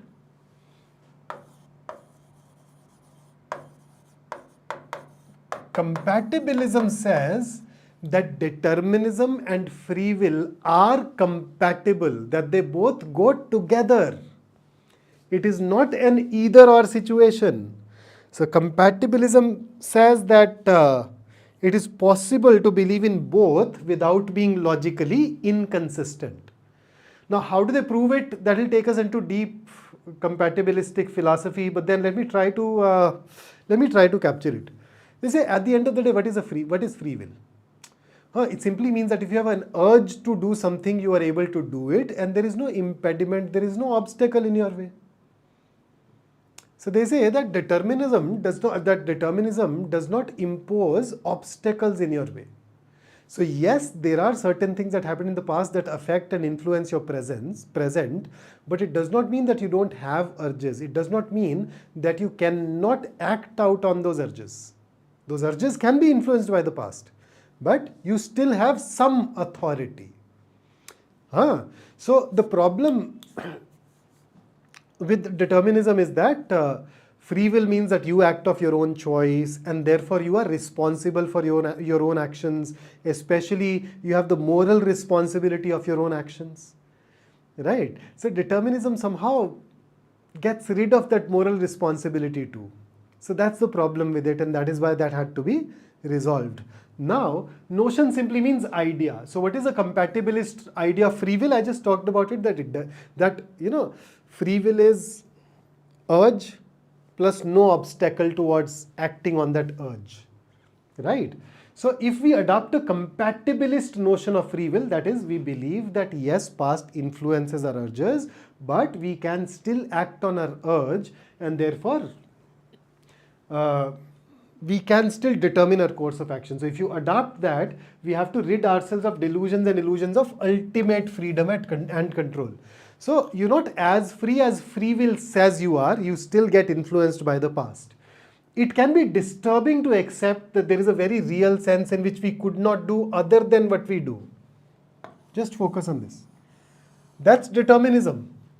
Whatever you've done has already been dictated. So it is disturbing to accept that we could not do other than what we do or be other than who we are. But if we can get over these discomforting thoughts, we can move to a place of humility and compassion. How and why? You notice, if somebody believes in free will, he says that every action that you have taken is your responsibility. As a result, you are going to be harsh when it comes to judging others, not only the criminals but also the victims, because victims also had that free will, had that agency. They could have done things to avoid that fate. So when we fail to acknowledge the limitations of freedom, we become more punitive. Punitive is where we start punishing people more, less forgiving. But then if you reject free will altogether, what happens? Then it simply means that you don't have a choice, so whatever you do is not your responsibility. So there are studies that go on to tell us that people start cheating more often, right? So studies aside, however, whatever comes after, however, is more important, it is logical that belief in voluntarist free will, remove this, still the same thing. Belief in free will would entail attributing too much responsibility to people. Free will, I do what I do. So I have responsibility for all my actions. And rejecting free will completely would mean end of responsibility altogether. So basically, all that it says is that if people believe in free will, and those who do, it's giving them too much responsibility. Not believing in free will altogether means that you're not at all responsible. So we need a middle ground. That middle ground is brought to you by compatibilism, or believing in compatibilistic idea of free will. That you have free will, which means that you're free to a certain degree to act out on your urges, but those urges can still be determined or influenced by whatever happened way back in the past. So that's your first paragraph. Here is the next one.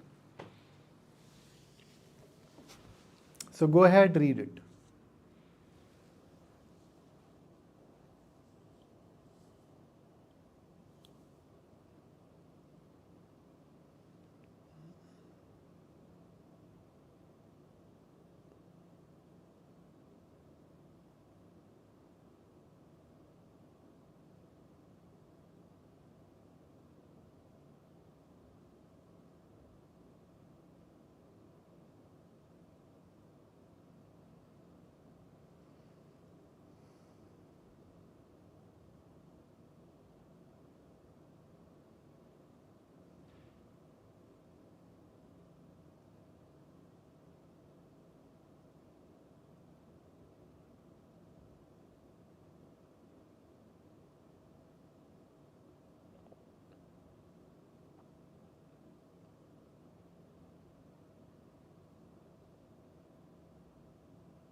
Let me know once you're done reading it. And let me know if you want me to once again pitch in with some part of the passage.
Okay, fabulous, fabulous, fabulous. So see, this entire paragraph is merely an extension of the previous paragraph where it says compatibilism gives you a framework in which you can hold people uh, to appropriate account. So notice, free will means people are completely accountable. Determinism means they are not at all accountable. But then we're saying that they need to be appropriately held accountable.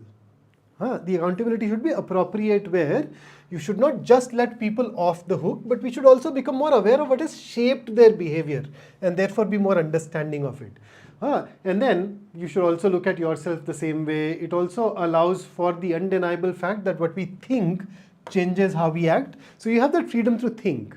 You could be influenced by the past, but you can think and that can change. And then finally, the third and the last thing is, we should not be afraid of the fact that many of our decisions are made unconsciously. And then he gives an example of artists.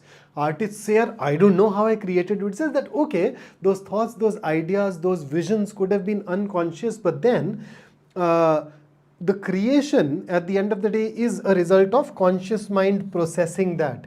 And the result is an output, a creation that is completely that of the artist. So you don't need to be too hung up on something that you need not be too hung up on conscious control. You don't always need it. Let unconscious things come to you from the past, but then you can process it using your conscious. Don't seek that complete control.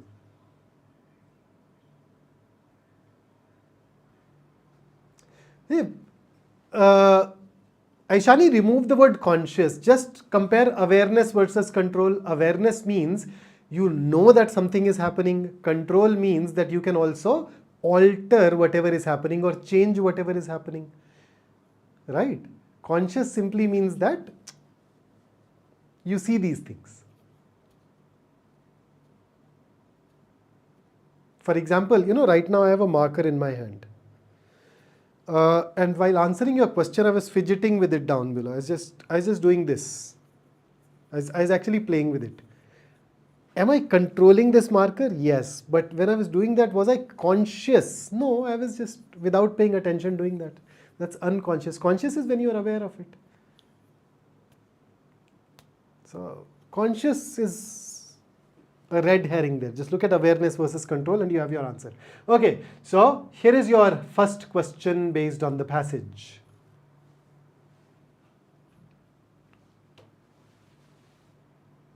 We can move to a place of humility and compassion when? Hint, hint. Where was it? In the passage. Go to that location, read it, and then come back. Aditya, absolutely yes. You start from absolute, you start at an absolute beginner level today. Is it possible? Yes.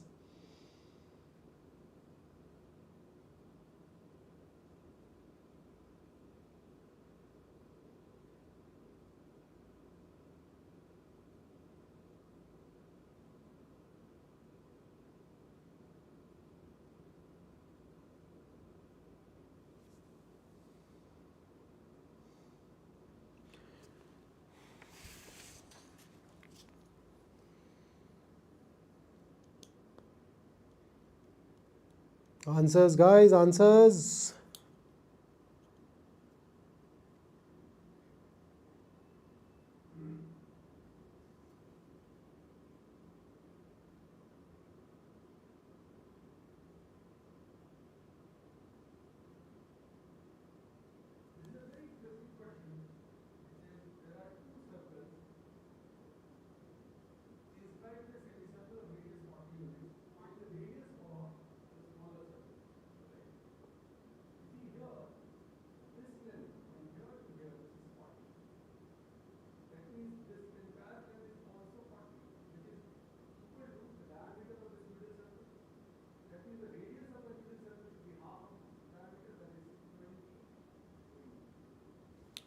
Okay, B, C, D. Let's see.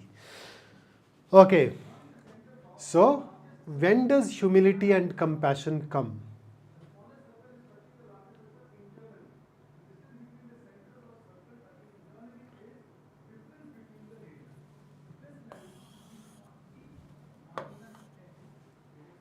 When does it come? When you get over this sense that you control things, right? That's when it comes, and this is the result of it. So let us see. We give up the illusion of ultimate control. Yes. See, we believe that we have no freedom but to be who we are. Is this, if I just put an is equal to sign there, can you pick this part, put it next to this answer choice and say that both of these are stating the same thing? The relevant part of the passage. We have no freedom but to be who we are. Not even stated, should be ruled out. They're not equal. D, we realize that our free will is not completely free. Yes, this is even better than B. B talks about merely control, whereas that talks about adopting compatibilistic idea of free will. And what is that? It's not in your control. Things are not completely in your control. That is why you are more understanding of people. So if I compare B with D or A with D, D in this context is much better. Remember where we start from. You need to do this. And if you do this, this happens. And this is that compatibilist notion of free will. So D basically gives you A plus B, both. And that is what makes it better than A and B, and thus should be chosen. So it's not that A and B are wrong in isolation. They are partial. And D captures both of them and therefore makes it easier for you to pick it up. Okay, then 14th.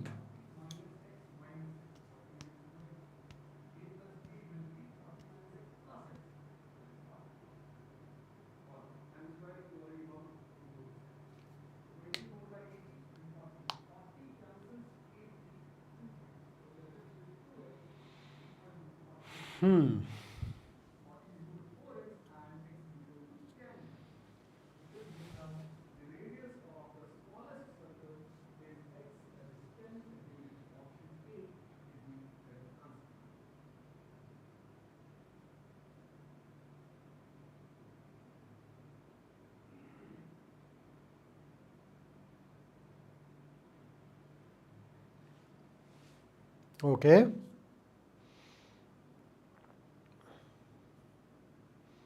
So Chinmay, Sushant, Apurva.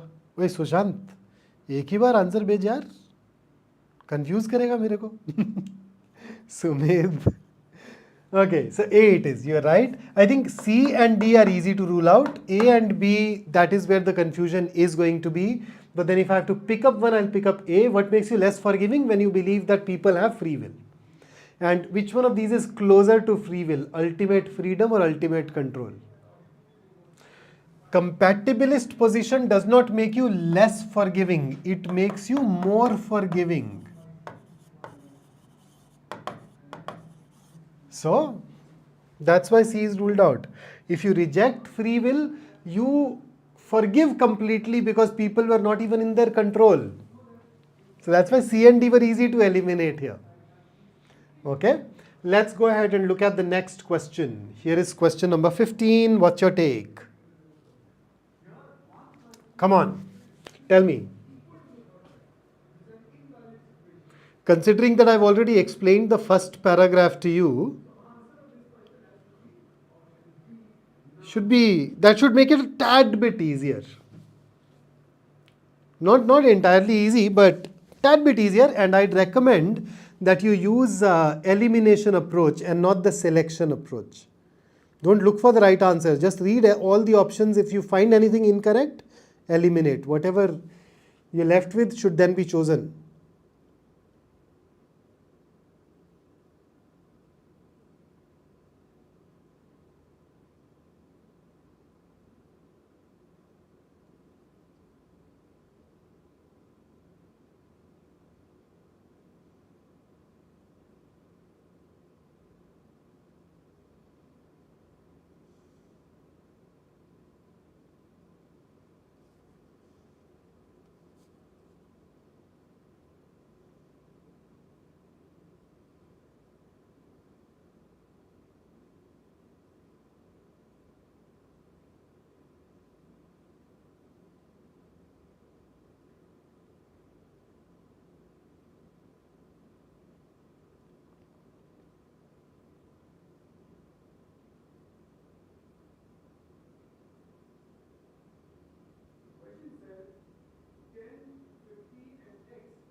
Okay. So A versus D for 15th. Let's just check. So D, what does D say? That one's actions are always determined by one's... What is the compatibilist approach? Yes, there is influence from the past, but you're not completely dictated by those. You can exercise. Your thoughts can also change your actions. Remember in the second paragraph. So this part of D is wrong, can be ruled out. See, that we should see others the way we do ourselves. Which part of the passage can lead to see? We should see others the way we do ourselves. The way you see yourself is the way you should see others. So if I see myself as somebody who is evil, I should see others as evil. What it says is that you should learn to cut others some slack. Do not judge them too harshly. And then it also has that, hey, same applies to you too. You should not judge even yourself too harshly. This is not even something that's mentioned. So A versus B. Anybody who's picked up B? Nope. A it is. You're correct in ruling out B. And that takes you to the last question based on this passage and the last of RC, after which we'd be able to get into VA. Man, hats off to you guys. Yeah, it required stamina to be here and to continue to work. I know.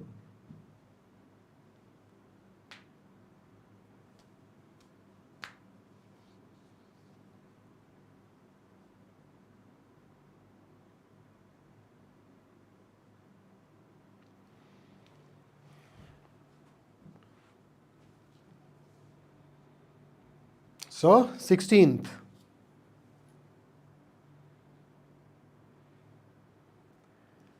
Go to this part and then read it, then come back, then answer it. Think mathematically.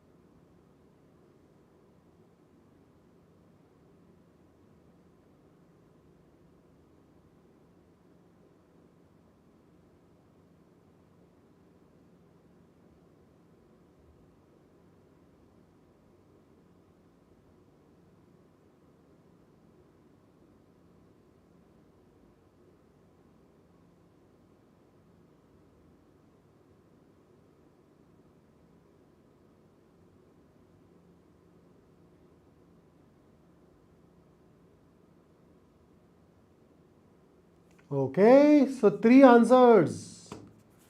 Three answers. Where is the... Give me two more. Are Nishu, are Neetu, are yaar, nobody had chosen B, so I did not even bother looking at it. So if you are contemplating a particular answer choice in a live session, do put that option in the chat so that I look at it. Otherwise, I am... How should I tell you? See, you know what my problem is? Okay, 16th, I think everybody is picking up C so far. My problem is that I'm very ambitious, at the same time I'm lazy. I want to be the number one, but then I don't want to put in the work. So both of these things combine to force me to look for the shortest way to reach my goal.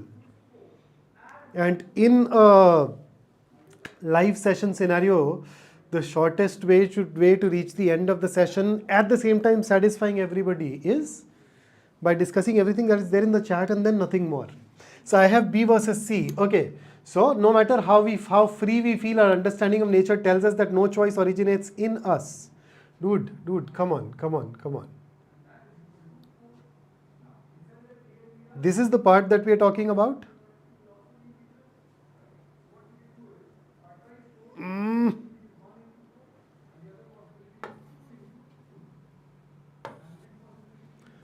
Look at the context. We are talking about conscious mind and conscious control versus things arising out of unconscious. Where does B fit in? And why would you pick up something like no choice? Remember, we often use this term extreme options when your option uses words like always, all, never, no. Be mindful. Plus, put that relevant part of the passage next to this answer choice. Once the session ends, do that. Really, seriously, I mean it. And you'd be able to see the difference. So B can be ruled out. C is indeed the right answer. And I hope nobody has picked A and D. Okay. Chaliye, so that takes care of our RC, and then typically you also get 8 questions from verbal ability. So here is your first VA question, the directions. What are we supposed to do? It is a parajumble question, right? So there you go.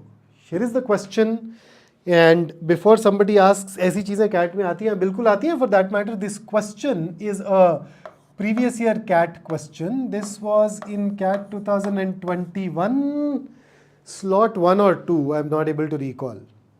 So go ahead. Arre Vaishali, congratulations. That was good to read. The message that you just deleted was nice to read.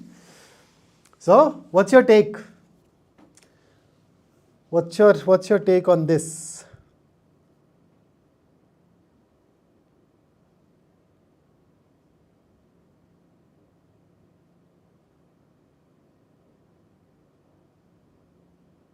So these are non-MCQs, right? Which means that you need to share your sequence of arranging these 4 sentences in the chat.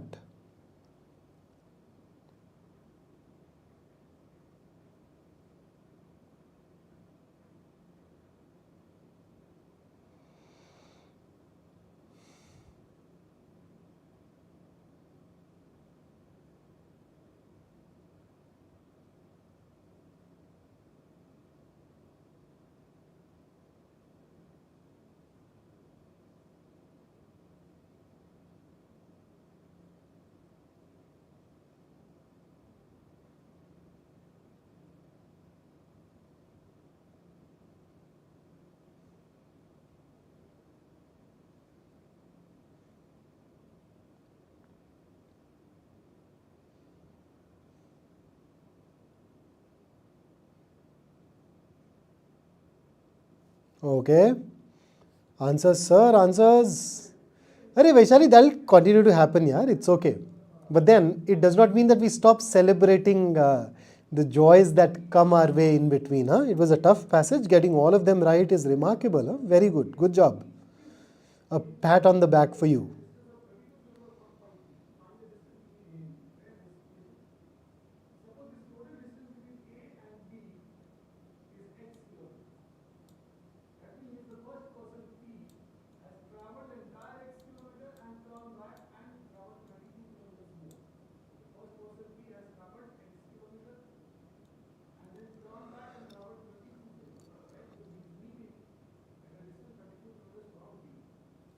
Okay, so now that we have answers floating in, let's work.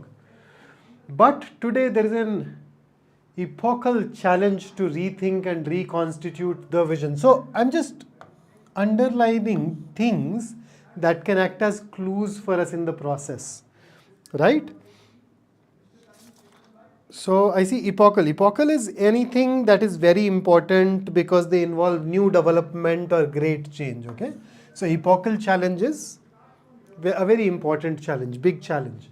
So there's an epochal challenge to rethink and reconstitute the vision and practice of development as a shared responsibility, or sharing which binds both the agent and the audience, the developed world and the developing, in a bond of shared destiny. Okay.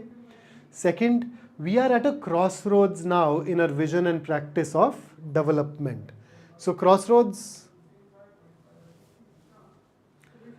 Third, this calls for the cultivation of an appropriate ethical mode of being in our lives, which enables us to realize this global and planetary situation of shared living and responsibility. So you notice that this has to refer to whatever is given in 1. So 1 plus 3 should definitely go together. So that's one mandatory pair that we have. Half a century ago, development began as a hope for a better human possibility, but in the last 50 years, this hope has lost itself in the dreary is depressing, dark, desert of various kinds of hegemonic applications. Now see, hegemony is the position of being the strongest and the most powerful.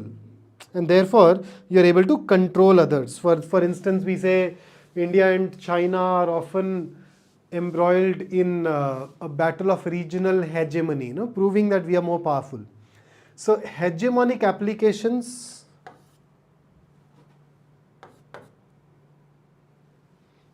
in such a way that make you more powerful than the others, that give you the ability to control others. Now, when you look at it, 4th ends with talking about people trying to make themselves more powerful, whereas 1st talks about people sharing things. So this but, if you want to justify it, you needed a contrast. 4th gives you that contrast. So 4 and 1 must also come together. And if I combine this, I think we've already arrived at 4, 1, 3. The question is, where does 2 go? Where should we put in 2? At the beginning, at the end? So 2 talks about crossroads. So on one hand, people are using developments for their own purposes. On the other hand, we have this new vision where we can move towards a shared destiny. These are the crossroads, yes. So 2nd talks about what 4 and 1 talk about. Can 2nd come after 4 and 1? It can, but then the problem is, if you put it afterwards, you already get that idea from 4 and 1. So it should be termed or phrased as a conclusion or a reiteration. But I don't see anything in 2nd that tells you it is a conclusion or a reiteration, which means that it should come before 4 and 1. So 2 before 4 and 1. The moment you do that, this is where you put 2. So the correct answer should be 2, 4, 1, 3.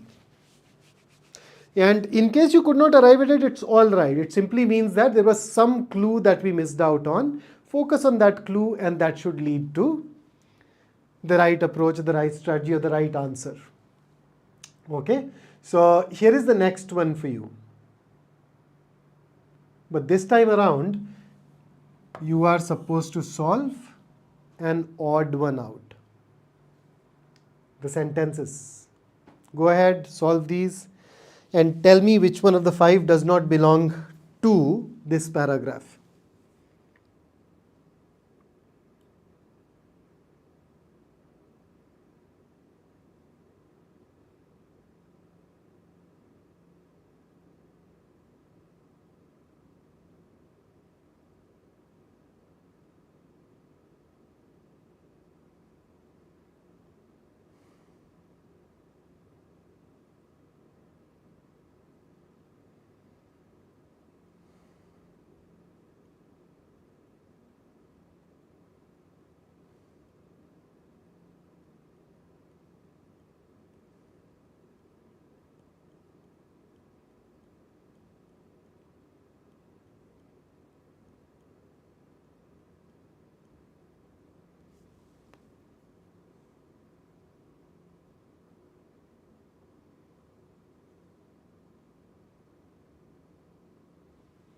Okay, Sumit, I see your answer. Chinmay.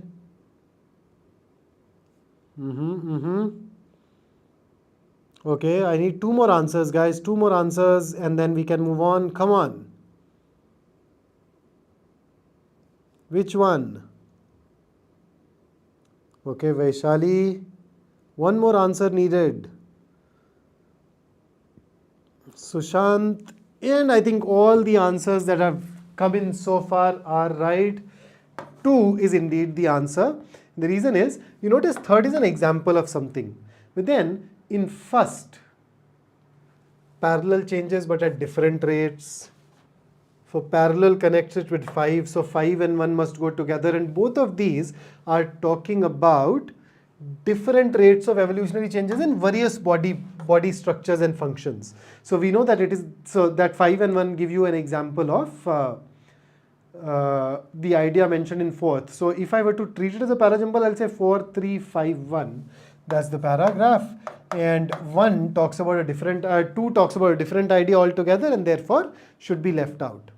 Okay. So the only confusion here could have been 2 versus 4.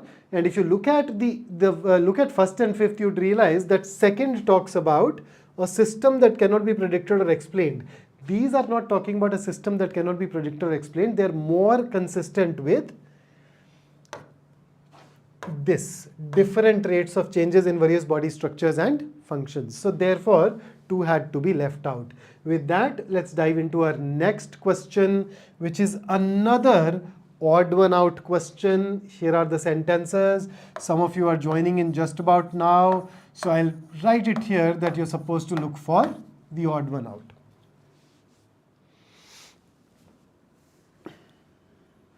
Sumedh, yes. That's good.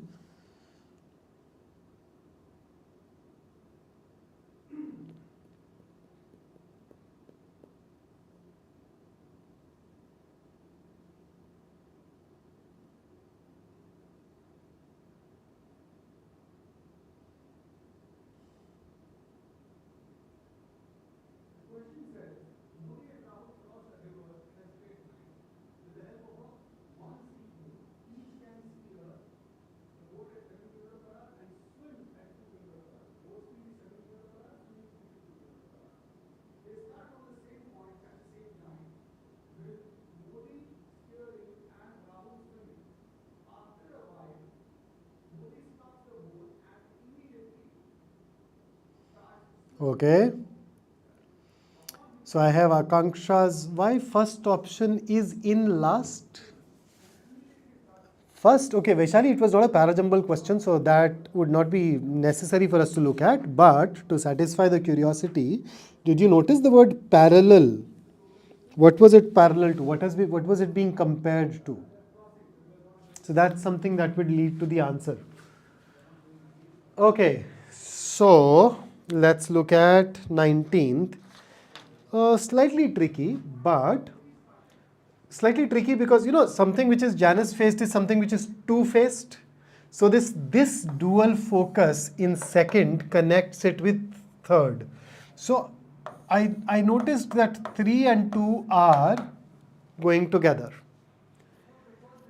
Similarly, you notice these practical issues and these many issues. We could connect first and 5 as well, that first and 5 are also connected. They are linked. I'm not even saying which comes first, which comes next. I'm saying this at least connects. But fourth is something that was not getting connected with any of these other sentences directly. And that is why fourth was picked up as an option while solving this particular question. That's why I went on to choose fourth. So there are times when you read the sentences and you realize that one of them stands out. And then there are times when nothing really stands out. So you get into that parajumble mode, you start building those connections, and the sentence that does not get linked with anything else is the one that gets left out. Now that you see,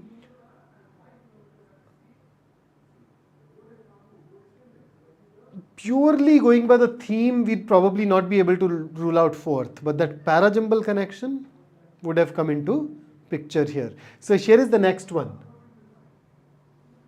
20th. So here is the paragraph. The next slide will have answer choices. It's difficult to fit both of these things on a single slide. So please read the paragraph. You know that I'm going to ask you for the best summary on the next. So be ready for that, and you can always use the seeker to come back. Let's see. Let's see what you choose.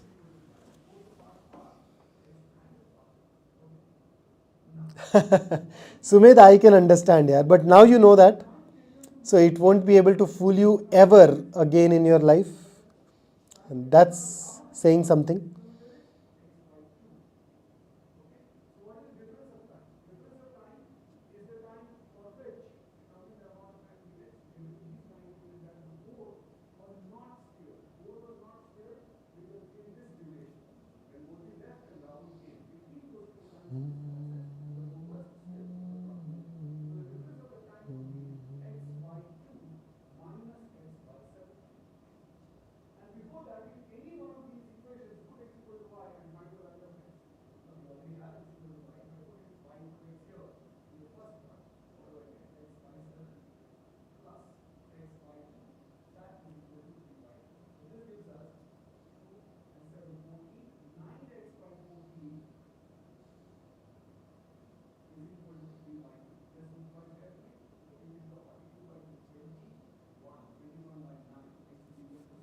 Okay, so here are the options. What's your answer? Give you enough time.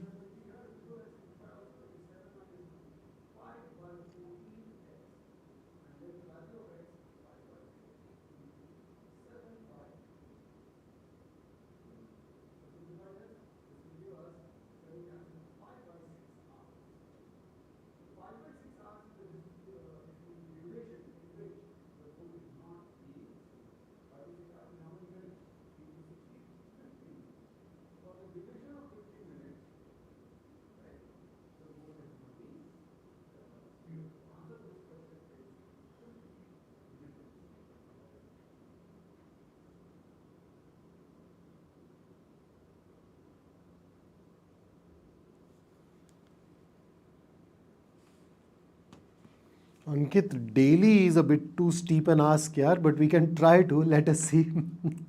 Let's see. So, what's your take on 20th?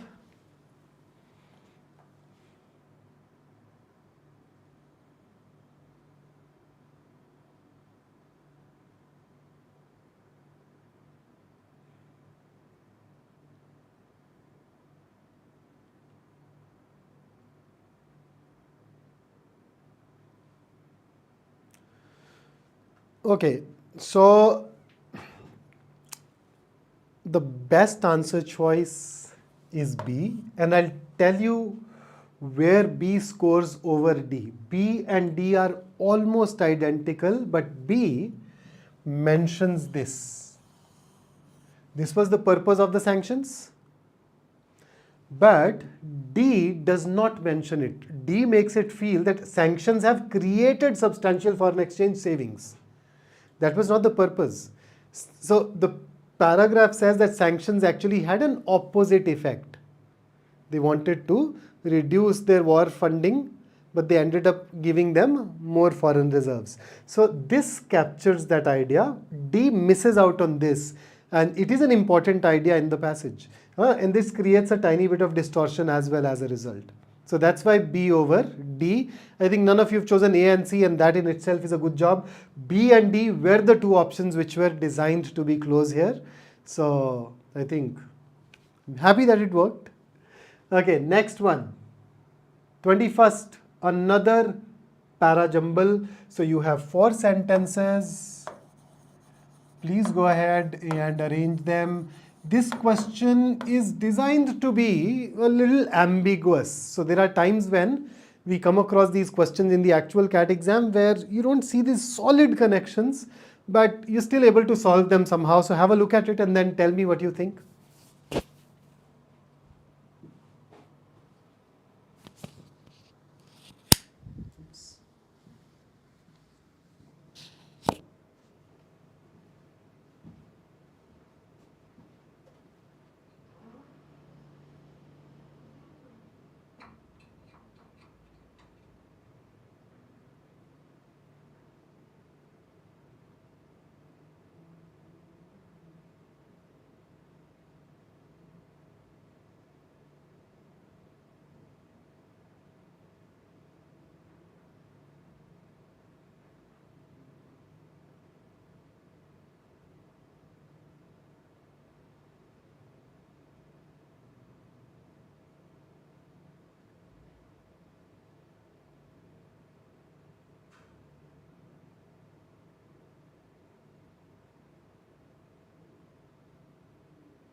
Okay, guys, so just one answer. I expected more.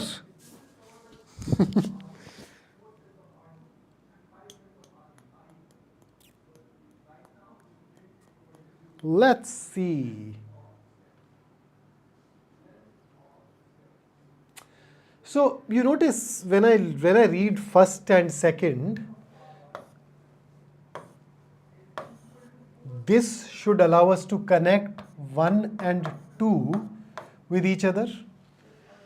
So we know that 1 plus 2, yeah, should be there. And then notice second says it is quite possible for a culture to exist without a social idea of children and childhood. And then look at third, it says unlike infancy, childhood is a social artifact. Right? And then say if we take the word children to mean a special class of people, then there is ample evidence that children have existed for less than 400 years. But then we know that our cultures obviously predate 400 years. Human culture runs into thousands of years. So this goes on to support second.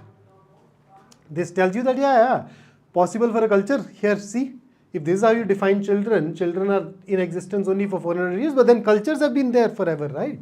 So that helps you link it with 3. So the only problem is now where do I put fourth? That's something that I need to think. 1, 2, 3 are fine. Where does fourth go? Children are the living messages we send to a time we will not see.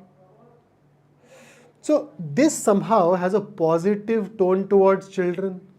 But 2 and 3 make children sound cursory.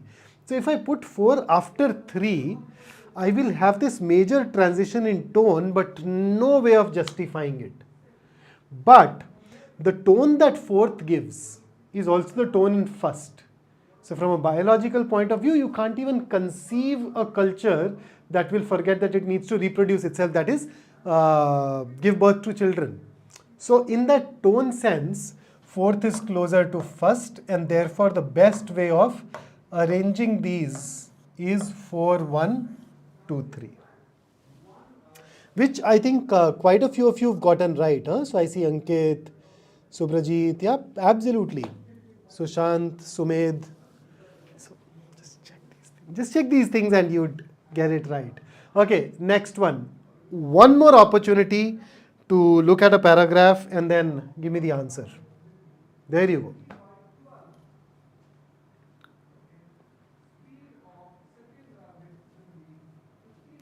Read all the 4, okay? Read all the 4 and then tell me what should be chosen as the best answer choice.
All right, so I have some answers.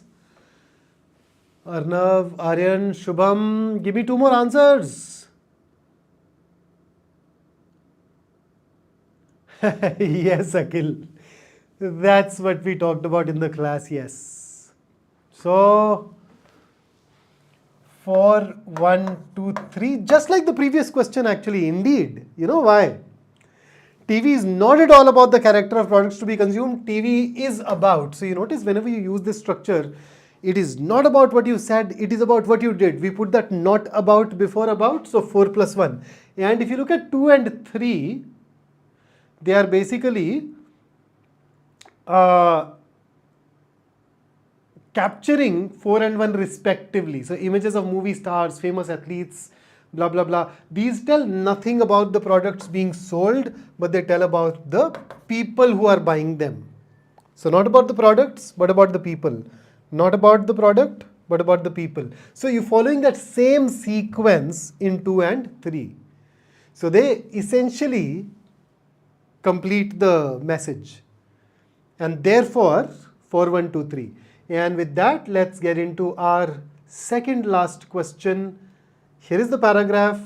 And I'm going to give you options in 30 seconds where you'd have to pick up the summary of this, or the best summary of the paragraph from among the options. So let's shoot.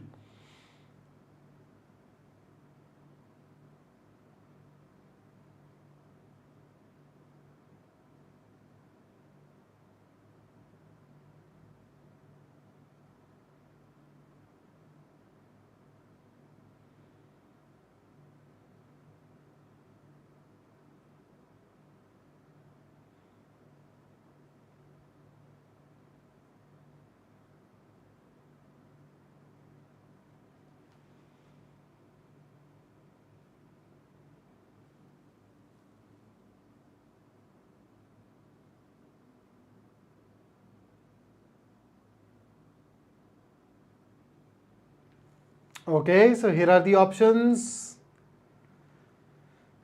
As summaries go, they are quite verbose, but you will have to do the needful anyway. So what's your take?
It says, this is familiar. I wouldn't know. Maybe you've past lives where you witnessed this happening. Okay, D.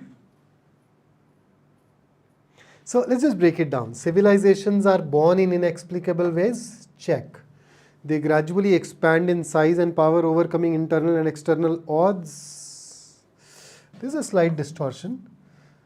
Reorganize themselves to enter their golden age. There are no external odds that are mentioned. To enter, eventually unable to defend against the inconsistencies, succumb. So I think everything else is fine except this part. So there is this one distortion here in D. This could turn out to be the answer. What else have you picked up? B and C. Let's look at those.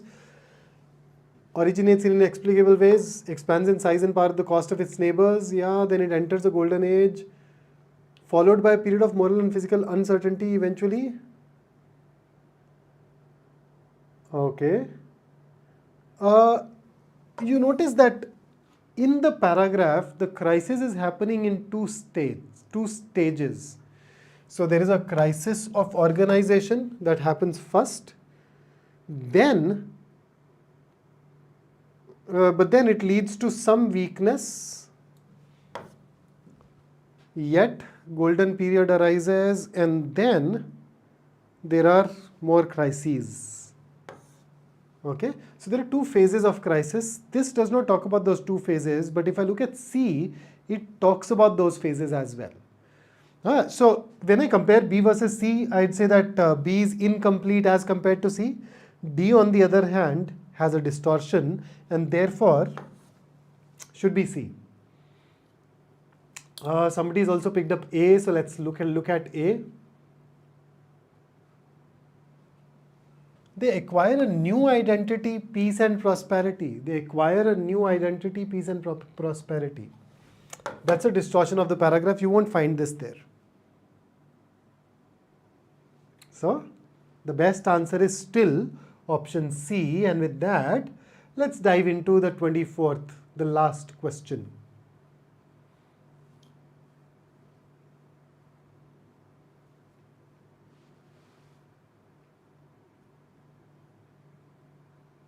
So read this, you have 30 seconds and then we'll take on the options.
Shall we? So if you've read it, here are the options. Tell me the best answer choice.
Okay, so answers.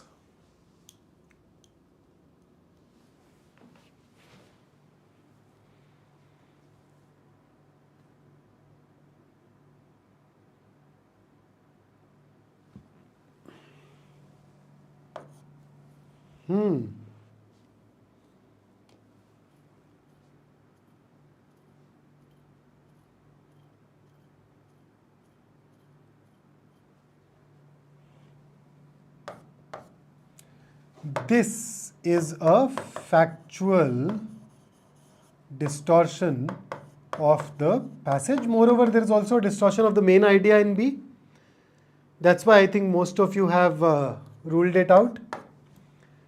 See, when we who have survived 2 world wars and the atomic bomb condemn the rationalism, we ought to remember that we are condemning the optimism and atheism children. They are not treated, they are treated or thought of as children. They were not children. It was a metaphor or a simile, to be more precise. Here we are taking it literally. So that's once again a distortion of a fact. Plus, I think this could also have been ruled out. It has this unnecessary addition, unnecessary verbosity, but then that is something that I'm willing to overlook. So A versus D now. A versus D. Let's check. Oh, D misses out on even the main idea that we should not criticize them using our current thinking. A at least captures it, and therefore that should be the best option. So you notice, that's the crux here. The revolutions in thought brought about by these people, they also suggested a lot of things that are going to happen, but then before we condemn it for its short-sightedness, we survivors of 2 world wars. So this is basically just here to build our credentials. It is as well to remember that we're in the position of adults condemning children. So in today's world, we look at rationality in a different way. Back then, they were willing to cut the slack. In fact, look at the last part. It's often found hooping and cutting capers. Cutting capers is an idiom which basically means to skip and jump playfully. Caper in Greek basically means a baby goat. The correct word for a baby goat is kid, the baby of a goat, a kid goat. So the way they jump playfully, it comes from there.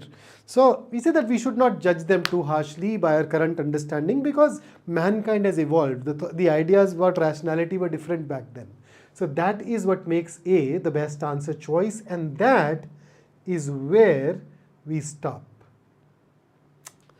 So in case you liked working with me, please make sure that you like the video as well, and if you are new to our channel, do subscribe and press the bell icon so that you know whenever I go live. So I will be taking a couple of more sessions with you moving forward, where we, in fact, I think in the next week itself, in the coming week itself, I'll be taking you through some previous year questions from the CAT exams.